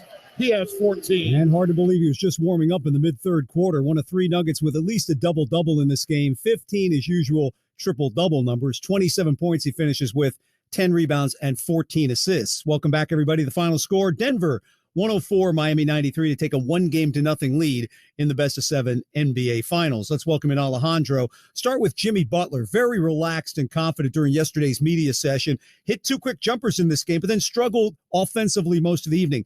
Something the Nuggets did in taking him out of his game, or just like a lot of other guys missing the shots that he did have? Yeah, maybe. I'd love to rewatch the film a little bit to kind of see what different defensive looks they were setting at Jimmy Butler. But you're right. I mean, he starts off the game perfect, knocking down a mid-range jumper over Jokic, which you love to see, then pulling up from three over Gordon, and you're thinking to yourself, okay, here comes Jimmy Butler, right? Got a couple days of rest, didn't have his best game 6, followed it up with a really nice game 7 in Boston. Can he get that jumper back to being at an elite level? And I thought that was going to be huge coming into this game because, like we've mentioned so many times now, Denver is allowing the Heat to get good mid-range looks. And after that quick start from Jimmy, he was just never really engaged, I thought, in the offense the way you were hoping he would be in game 1 of the NBA Finals. I think a part of it is the fact that he wasn't attacking the rim either. Again, the Heat just 2 free throws tonight, and it was Haywood Highsmith who attempted those 2 attempts from the charity stripe. You really want Jimmy Butler attacking the rim as many chances as he possibly can get. And tonight, settling for some jumpers, just never really found his groove in this one. Yeah, well, at least he hit some shots. At halftime, we were mentioning Max Strus and Caleb Martin combined for 0 of 11 from the field. Martin finishes with a 3-pointer, finishes 1 of 7, but Max 0 of 10 from the floor and 0 of 9. So the combination of those two guys, 1 of 17 from the floor. Again, they got their share of good looks in this thing. How frustrating is it that you have players of that caliber, especially Martin playing the way they did in the Boston series, starts out like this, because he was extremely confident about his abilities going into this series. Yeah, and Eric Spoelstra was asked about it, and we heard it just a few minutes ago. He said, we've been through this before. They're ignitable. And I wrote that down. They're ignitable because Spo loves to use that. And I don't think it would shock anybody if in game 2, those 3 players came out and had big efforts from beyond the arc.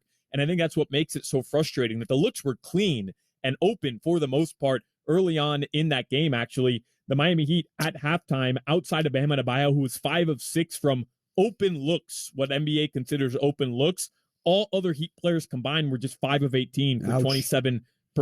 Yeah. It's really hard. You saw at times how Denver is just scoring with ease. And I think that's going to happen. They're an elite offensive team. They have the best and most versatile big in the NBA. They're just going to get chances after chances after chances, and it's on the Heat to respond on the other end and then hope that you can get enough stops throughout the period of the game. And tonight, Miami got those stops at one point, and they cut it to 9 in the fourth quarter. And you think back to some of those looks, Tommy, early on that were open, that you're used to Strus and Caleb knocking down Duncan as well, coming back into the rotation.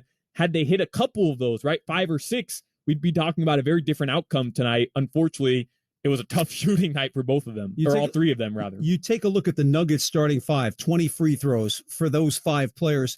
Miami, you mentioned, Haywood Highsmith had 2. Nobody else did. The entire starting 5 did not take a free throw. An NBA playoff low of all time. The record had been 3. Now it's 2. Okay, well, you're going to have to get more chances. How do you go about getting that? You mentioned Jimmy has to be more aggressive, but looking at an entire team who has the opportunity at times, we've seen get 25, 30 free throws in some games, even more. How do they do that and change that over to the dynamic of Denver getting as many as they got and they're getting practically none? I think it's forcing the issue, really, because Denver is comfortable with Haywood Highsmith taking corner threes. Tonight, he made them. But can you rely on Haywood Highsmith to knock down 3-pointers at that percentage? Probably not. What you can rely on is Jimmy Butler using a pick and roll and attacking defenders, constantly putting the pressure on the official. I'm going to ask you about Highsmith next, but let's go back up to they're on their way. where they might be, we don't know. They're in the building someplace, and unlike the Kaseya Center, we're not sure how long a trip it is to get from the locker room to the interview room. So I will ask you about Haywood Highsmith before we get back to the interview room. And one of the positives, obviously off the bench, was Highsmith coming up with 18 points. It's not only that, it's his energy, his defensive ability that gets out there. Spo says it a million times over the times that I've known him, make me play you. Does this give you an indication that, okay, going into game number 2, not saying he's going to play as many minutes as tonight, but do you get the feeling that Haywood Highsmith has played his way into the rotation based on what you saw in this game? Absolutely. You saw it in game 7, right? He checks into the game, and his defense against Tatum and Brown were excellent, forcing turnovers. 2-3 minutes into his first appearance in Boston, what does he do? He strips Jason Tatum. He has a nice pass from Gabe Vincent. He's able to go convert on the other end. And I think tonight, you got that same energy from him on both ends of the floor. The flip side to that is, yes, they're comfortable with Haywood Highsmith taking open threes. Now he has to knock them down. And if he does, Spo has shown him he's going to continue getting minutes. I had a feeling maybe I was just being Kreskin, knowing somebody with a Heat uniform or maybe close to it would be in the interview room. Jimmy Butler is there. Let's go back out to Denver. But overall, I feel like everybody's win was good. Everybody was moving well.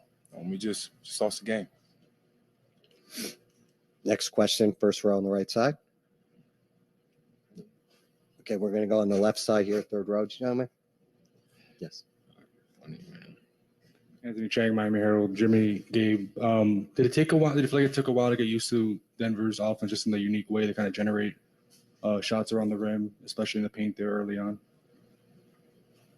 I mean, they're a physical group, and I think we had to adjust to their physicality early, especially myself. I mean, they had a couple layups on me early that we had to adjust to. But, it's a long series. First to 4 wins, adjustments will be made, and we'll learn from this loss. That, of course, is Gabe Vincent to go with Jimmy Butler. Middle, Joe Barton. Joe Barton, The Athletic. 2 questions. First, Gabe, you got kicked in the head there. I was wondering how you're doing after that. And then when teams play the Nuggets in the playoffs, when they see them for the first time, they remark with how much force they play. And so I'm just wondering what you thought of the Nuggets through one game. I mean, I got a lot of hair on my head, so my head's doing all right, thankfully. But they're a good team. They're well coached. They're talented.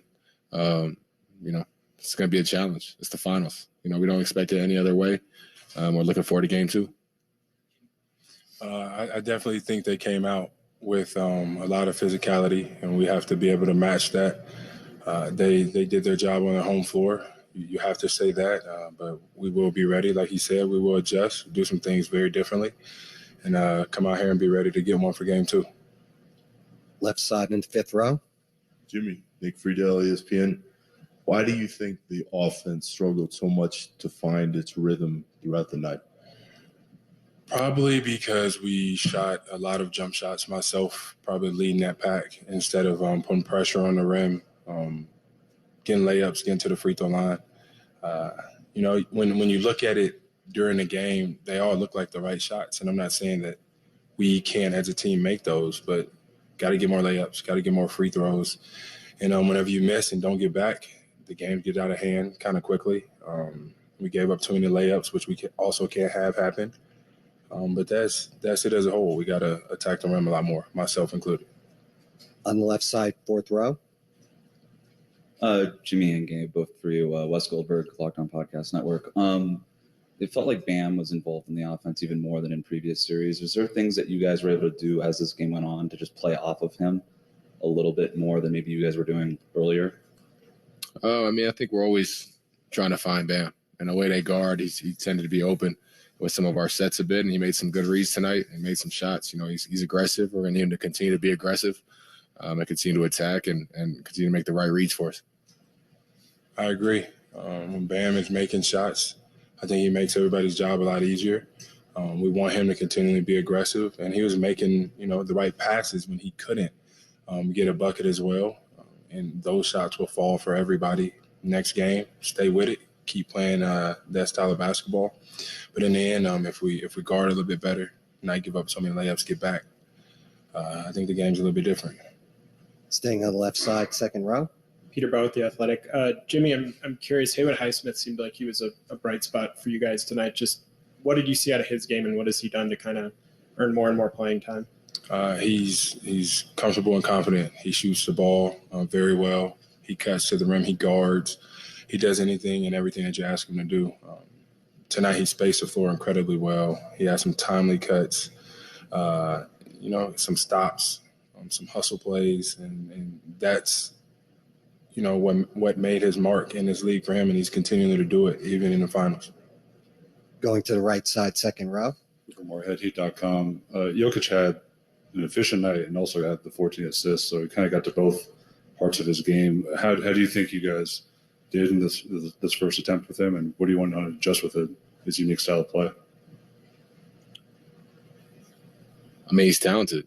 He's an MVP. He's going to make plays. He's going to be great. At times, we just got to continue to make it difficult. Be physical with him when we can. Like we mentioned, take away the layups, try to take away these cuts, and attack him on offense. Staying on the right side, 2nd row.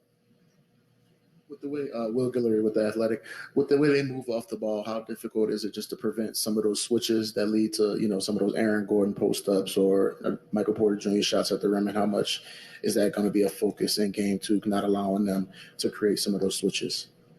I think it was a focus in game one. It obviously will be a focus in game two as well.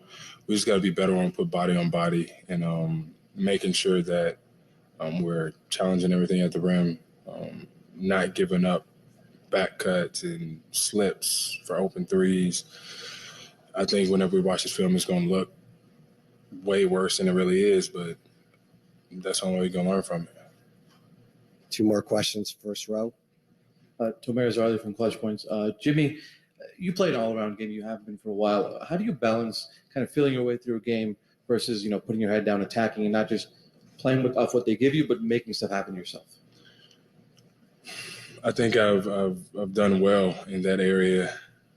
I'm always going to pass the ball to my teammates. I have so much belief and faith in them that they're going to take and make shots. And if they can't, then they're going to make the next play. That's how we've been playing all year long. That's not going to change now that we're in the finals. Maybe I have to be a little bit more aggressive. I got to put pressure on the rim. Me with no free throws, that was all on myself, nobody else. So, we'll definitely correct that next game, but only I can do that. Final question, fourth row on the right side. Dan Devine, Yahoo Sports. Jamal got off to a really hot start, was able to get both to his pull-up game and into his facilitating game. Gabe, I'm wondering, what kind of challenges does he prevent when you try to lock up one-on-one? And Jimmy, I know you kind of went after him a few times one-on-one, try to get that switch. Is that a way you can get into his legs a little bit more in game two? I mean, Jamal's a talented player. He can score in a number of ways. I think one of the things that makes him difficult to guard is when he gets off the ball. And then you got to deal with the cuts, and he's circling back, and they know they're looking for him. So when he's off the ball, you already know the ball is going to end up in his hands at some point. He's a dynamic scorer. He poses threats in different ways, and he's relentless. So it'll be a tall task, and we'll continue to work at it. And for me, you got to attack and attack everybody, not just one individual.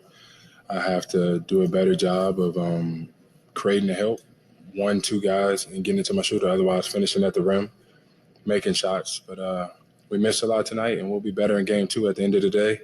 That's what it is. So we'll take this, we'll learn from it, and we'll be back in 2 days. Thanks, gentlemen. Jimmy Butler and Gabe Vincent meeting the media in Denver. Let's get back with Alejandro Solana and more Heat news that maybe they can use. Reports tonight out of ESPN say that Tyler Hero may actually suit up Sunday for game number 2, as opposed to what we heard earlier that he might be coming back in Miami for games 3 or 4 or either one of them. With that in mind, what might that mean by adding his offensive talents, given the idea that he hasn't played since the first game of the playoffs against Milwaukee? Tommy, you saw those shots were open, and you saw players that can create their own shot are also going to be extremely valuable. And tonight, Jimmy Butler just didn't have enough of that in him. I think Bam Adebayo took advantage of it. You can add that extra element, that player off the bench who's able to come in, give you some relief points, but also just knock down open jump shots. That's one thing we know Tyler Hero can do. We know he doesn't shy away from these big series either.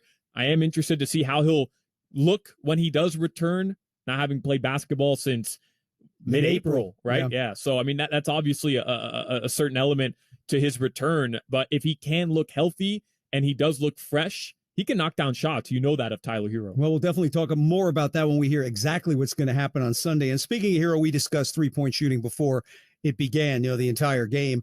And at halftime, they were, 35.5% from the field, but 7 of 27 from 3. They finished with a better percentage from 3 than Denver did. Now, that's saying an awful lot.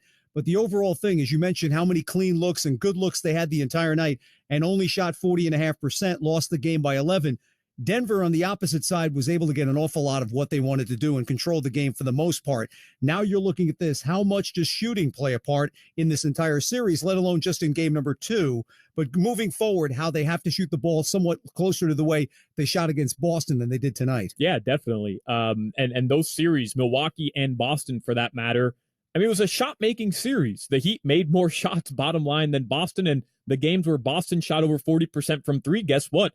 Outside of that game 6 where they needed heroics with 0.2 of a second left, we'll never forget it, they won all those games where they shot over 40%. I think a certain lack of physicality tonight was missing from the Heat's defense just a little bit. And I know Bam Adebayo has to be extra careful. He can't get into foul trouble. We saw how important he was tonight. But I will expect the Heat to certainly ramp up their physicality, I think, a little bit, especially when Jokic catches in the middle. You saw a little bit of zone today, and it at times worked very well for Miami, forcing Denver into some of those threes that Miami wants them to take. But again, they limited their turnovers tonight, which was huge. They weren't able to force as many as they probably would have wanted, but still won the turnover battle tonight. The bottom line is they didn't knock down three-pointers, and had they, I'm not guaranteeing the Heat would have won, but it would have been a much closer game. They didn't get many free throw attempts, and they didn't knock down their three-pointers. And I know we discuss this every single time after a game ends. And you may have already answered the question, but I'm going to try to phrase it a different way. They've got 2 games now between games, and there are going to be adjustments made by Eric Spoelstra, who does such a phenomenal job of doing that. Now, instead of watching them on tape and having not played them live since February, you've got live information right in front of you of what you've just seen. So what exactly are the 1, 2, 3 adjustments you think Miami has to make this a more competitive game on Sunday? I'll start here. The first quarter, Aaron Gordon had 12 points, and all of his buckets were just easy lay-ins. Mm-hmm. They realized quickly they're going to leave Gabe Vincent on Aaron Gordon, or they were hunting that change off screens on the outside, on the perimeter. And guess what? It was just a matter of Jokic having the ball at the top of the key and waiting for Gordon to establish position on whoever was covering him on the weak side. Usually it was Gabe Vincent, and one time it was Max Strus, and Duncan Robinson got caught with that as well. Expect the Heat to go away from that, go over those screens whenever the ball handler is not setting the screen or having a screen set for him. That will eliminate some of those mismatches down low. And early on, you don't want to get in a big deficit because of that matter. And anytime Aaron Gordon's beating you in the first quarter of a game, that's got to hurt Miami, and it definitely did tonight. And then another adjustment, find ways to get Caleb Martin a little bit more involved with the offense. I think tonight Spo ended up going away from him because Haywood Highsmith was giving you better looks on the other end, knocking down his shots. And look, that happens, right? But we know what Caleb Martin's capable of. He was arguably the Eastern Conference Finals MVP, got some votes, ended up going to Jimmy Butler. We know his game, as Spo said, can be ignitable. Can't just fall in love with those jumpers. They're going to be there for Miami. And if they need to fall back on it, they certainly can.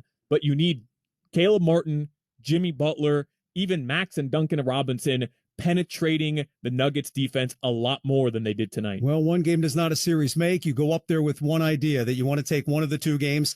You just have to take it in the second game. That's the way you have to look at it. And then, like Pat Riley has said for years and years and years, then the series will actually start. So let's try to forget this one happened.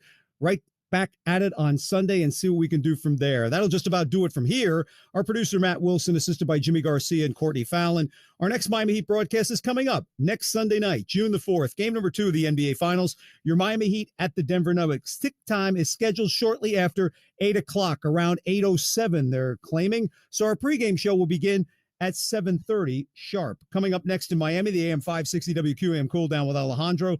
The final score, Denver takes a 1-0 lead in the NBA Finals by beating Miami 104-93. Now for Jason Jackson, Amy Audibert, Alejandro, and the gang, I'm Tommy Tighe. Thanks for joining us, everybody. Enjoy the rest of your evening and upcoming weekend until we see you next time on the radio. You've been listening to the NBA Finals on the Miami Heat audio experience. Have you heard about El Car Wash, the official car wash of the Miami Heat? For as low as $19.99 per month, you can enjoy unlimited express car washes at all of our 20-plus locations from Miami through Palm Beach. If you are on your way to work, having a night on the town, or just want the refreshing feeling of a sparkly clean car, come through one of our state-of-the-art car washes for a high-quality, fast, and fun finish. Visit elcarwash.com to find a location nearest you. El Car Wash. Always drive clean. Hey, it's the Good Greek Spiro, and we all know that an important part of winning a championship is getting there. And as the Miami Heat pursues another championship year, they trust the Good Greek to get them there. And when it's time for you to move like the Miami Heat and call Good Greek Moving and Storage. Whether it's local or long distance, go to goodgreek.com. Good Greek Moving and Storage, the official movers of the Miami Heat. Good Greek Moving and Storage, your superhero movers. There's nothing sweeter than the sound of a step-back 3 ripping through the net, or the chirp of your opponent's sneakers squeaking after a nasty crossover. except maybe the roaring of the crowd after a perfectly executed Eurostep. But those moves don't just happen overnight. You have to put in the work. Countless hours of practice, relentless dedication, and endless preparation. At Kia, we've mastered a move of our own, and it's called the Telluride. Its available 3.8-liter V6 engine didn't just magically appear. We built it from the ground up. And how do you think it got 291 horsepower? Luck? Think again. You don't put on a performance this unstoppable without sweating every detail. So the next time you see someone splash a 30-foot fadeaway, remember how hard it is to make it look so easy. And the next time you're behind the wheel of a Kia Telluride, be inspired by the way it glides so effortlessly. Kia is the official vehicle of the Miami Heat. Kia, movement that inspires. This has been coverage of the NBA Finals with your Miami Heat on the Miami Heat audio experience. Sponsored by Bacardi, a proud sponsor of the Miami Heat. Live passionately, drink responsibly. Bacardi USA Inc., Coral Gables, Florida. And by Ticketmaster, official ticket partner of the Miami Heat. Demesman and Dover Law Firm presents the Miami Heat audio experience postgame show on the home of the Miami Heat. AM 560 Sports, WQAM, FM 99.9 HD2, and always live on the free Odyssey app. Demesman and Dover Law Firm, youraccidentattorneys.com. Free consultations 24/7 at 866-954-MORE. Sponsored by UHealth, University of Miami Sports Medicine Institute experts treat athletes of all levels, elite pros, active adults, and youth athletes. Recover your game. Visit uhealthsportsmedicine.com. Well, Heat Nation, just learn how good the Denver Nuggets are tonight. Any thoughts about rust after a 10-day arrest for Denver? You can throw those out the window. Final score tonight in Game 1 of the NBA Finals. The Denver Nuggets 104, the Miami Heat 93. Welcome into the cool down on your home for Heat basketball, 560 WQAM. I'm Alejandro Solana. The Denver Nuggets lead the Miami Heat 1-0 in this best of 7 series. The Heat cut it to 9 late in the fourth. They actually outscored Denver by 10 in the fourth period. But for most of the game, the Nuggets led comfortably by double digits. For the first time this postseason, the Miami Heat are trailing in a series. And what we expected from Denver, we saw. Jokic, another triple-double, finishes with 27. Jamal Murray, 26 tonight. And they exposed the Heat early on with their size. Right away, it was Aaron Gordon attacking Gabe Vincent. Right away, it was Aaron Gordon attacking Max Strus. He had 12 points in the first quarter, and he took over that first quarter, and the Nuggets, for the most part, never looked back. And the Heat, they struggled big time hitting shots. 13 of 39 from 3 tonight, just 33% from the Miami Heat. And truthfully, those numbers, they were juiced a bit, thanks to Haywood Highsmith. That's right, Haywood Highsmith, and Gabe Vincent knocking down a few triples in the fourth. Kyle Lowry got involved as well. But your key role players, Max Strus, Duncan Robinson, Caleb Martin, they went a combined 2 of 23 from the field. 2 of 16 from 3. Max finished 0 of 10 from the field in 21 minutes. Caleb Martin was just 1 of 7. I'm sure Hawk and Crowder have a fun time poking fun of me with Caleb's numbers tomorrow. Per ESPN, Max and Caleb's combined 1 of 17 from the field was tied for the worst field goal percentage in an NBA Finals game by 2 teammates who started a game since starters were tracked in 1971. And what's frustrating is the looks, they were there for those guys. Quality looks for most of the first half especially, but they just didn't fall. And you can't hang with the Nuggets. You learned it today if you're not knocking down your open shots. And for the most part, that was the case tonight with the Miami Heat. They also set an NBA playoff record tonight. Just 2 free throw attempts in the game for the Heat. Those 2, the only 2 the Miami Heat took tonight. The only time a player wearing championship red with the NBA Finals patch on his back in Denver with heat across his chest stepped to the free throw line tonight was Haywood Highsmith in the second quarter. I mean, come on. The Heat didn't hit open shots, and they didn't get to the line. And guess what? They're not doing the officials thing tonight, Heat Nation. Can't blame the officials for that. Outside of, there was one call I think the refs missed on Bam. The Heat had actually started to make their run late. Bam got into the paint, caught an entry pass from Kyle Lowry, and he got hacked. And the officials didn't call it, led to an open transition bucket on the other end. But outside of that one call, maybe, the Heat simply just didn't put enough pressure on the Nuggets down low tonight.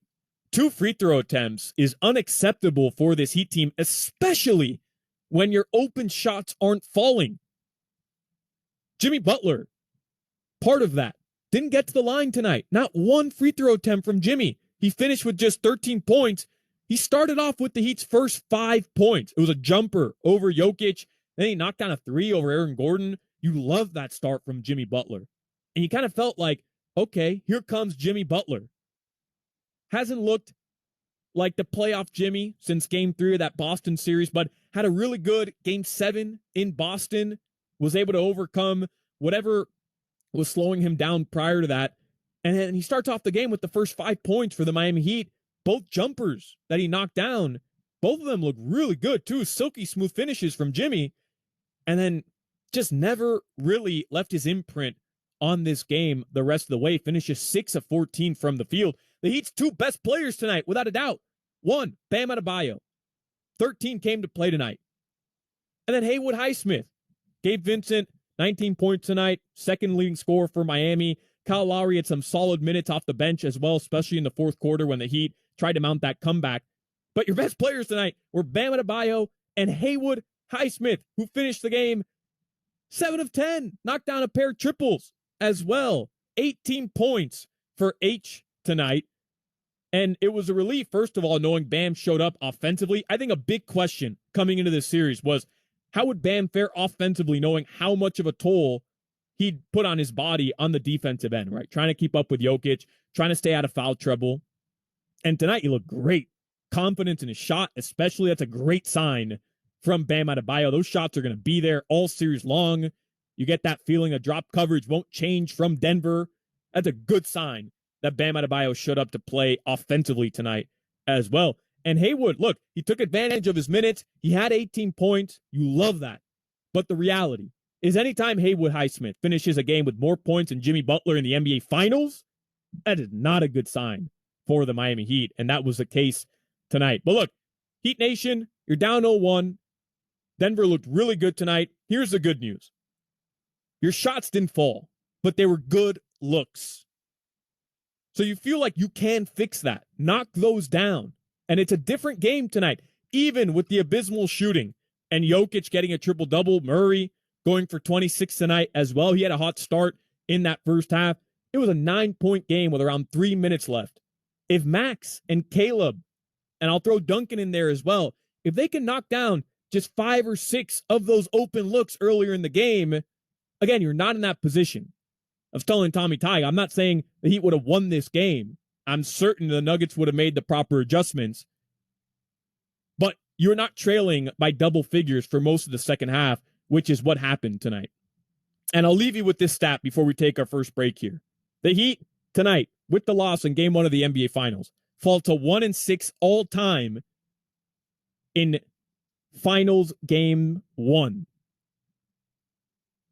All time, 1-6 in the opening game of the NBA Finals in their history. They're 4-2 in Game 2s. I'll leave you with that stat. Coming up, we'll get to our player of the game, plus Tommy Tighe. He'll join us for some final thoughts as well. Your final score tonight, the Denver Nuggets take a 1-0 series lead over the Miami Heat, 104-93. This is The Cool Down, sponsored by Demesman and Dover Law Firm, and it continues next on your home for the Miami Heat, 560 WQAM. You can host the best backyard barbecue when you find a professional on Angie to make your backyard the best around.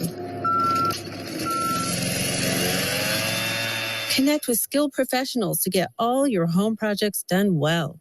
Inside to outside, repairs to renovations. Get started on the Angie app or visit Angie.com today.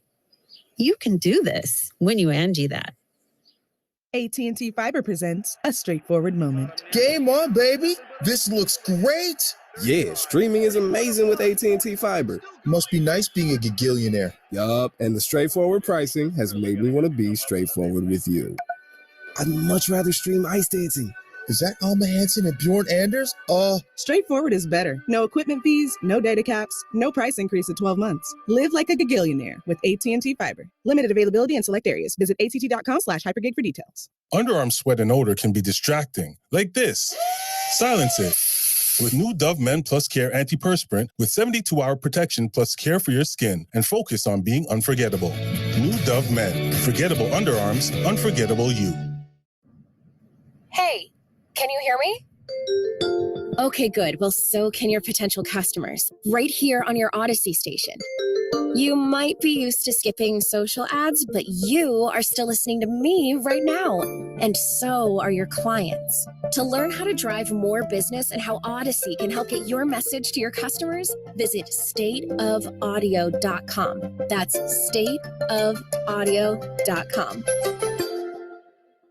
Hi, I'm attorney Robert Rubenstein, and this is Rubenstein's Rules for Personal Injury. Rule number 10, you have a right to safety. Many businesses have a duty to keep their property safe from violence. This applies to apartments, shopping centers, and other businesses. They may have to provide appropriate lighting, secure windows, gates, as well as on-site security. At Rubenstein Law, we offer a free evaluation of your case if you or a loved one have been assaulted. Call Rubenstein Law at 1-800-FL-LEGAL. Offices in Miami, Broward, and throughout Florida.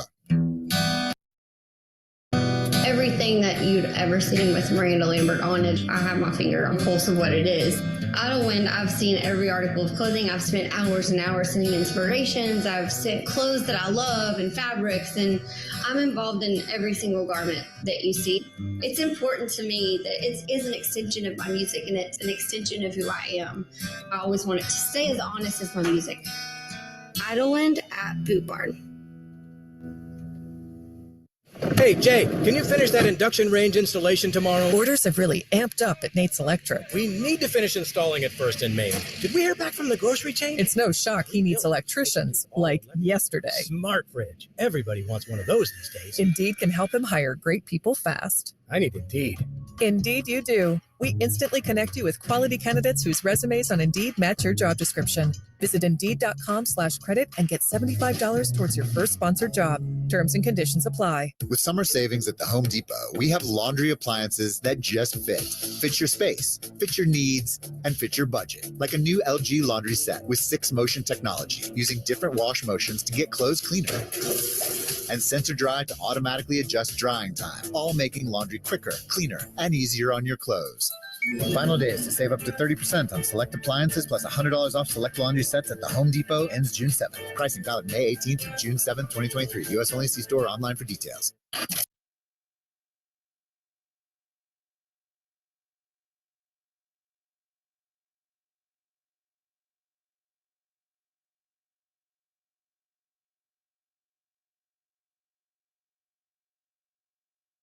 Season run, the Miami Heat don't steal game one on the road. Instead,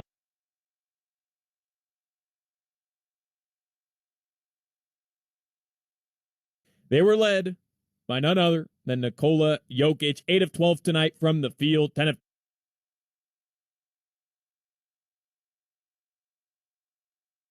his 9 triple-double, Tommy Tige, 9 triple-double of the postseason, which is an NBA record. He had already set it with 8. Now he tops it with 9. I bring in Tommy Tige now for some final thoughts. I want to start with the free throw discrepancy here. The Heat only get 2 tonight, and the Denver Nuggets 16 of 20, 80%. But it was the final outcome was 20-2 in favor of Denver tonight. But I really don't want to make it a thing of, because I'm seeing some of the texts come in here that the Heat didn't have the benefit of the whistle tonight. I really don't believe that was the case. I think for the most part, when Haywood Highsmith is the only player stepping to the line for you tonight, it's just an indication that the Miami Heat did not get down low enough, didn't put enough pressure on the Denver Nuggets in the paint. And as good as the Heat have been shooting coming into this series tonight, that didn't hold up. You can't expect to win many games if you're the Heat, just knowing their personnel when only Haywood Highsmith stepped to the free throw line. Well, you expect a disparity when you're on the road. Maybe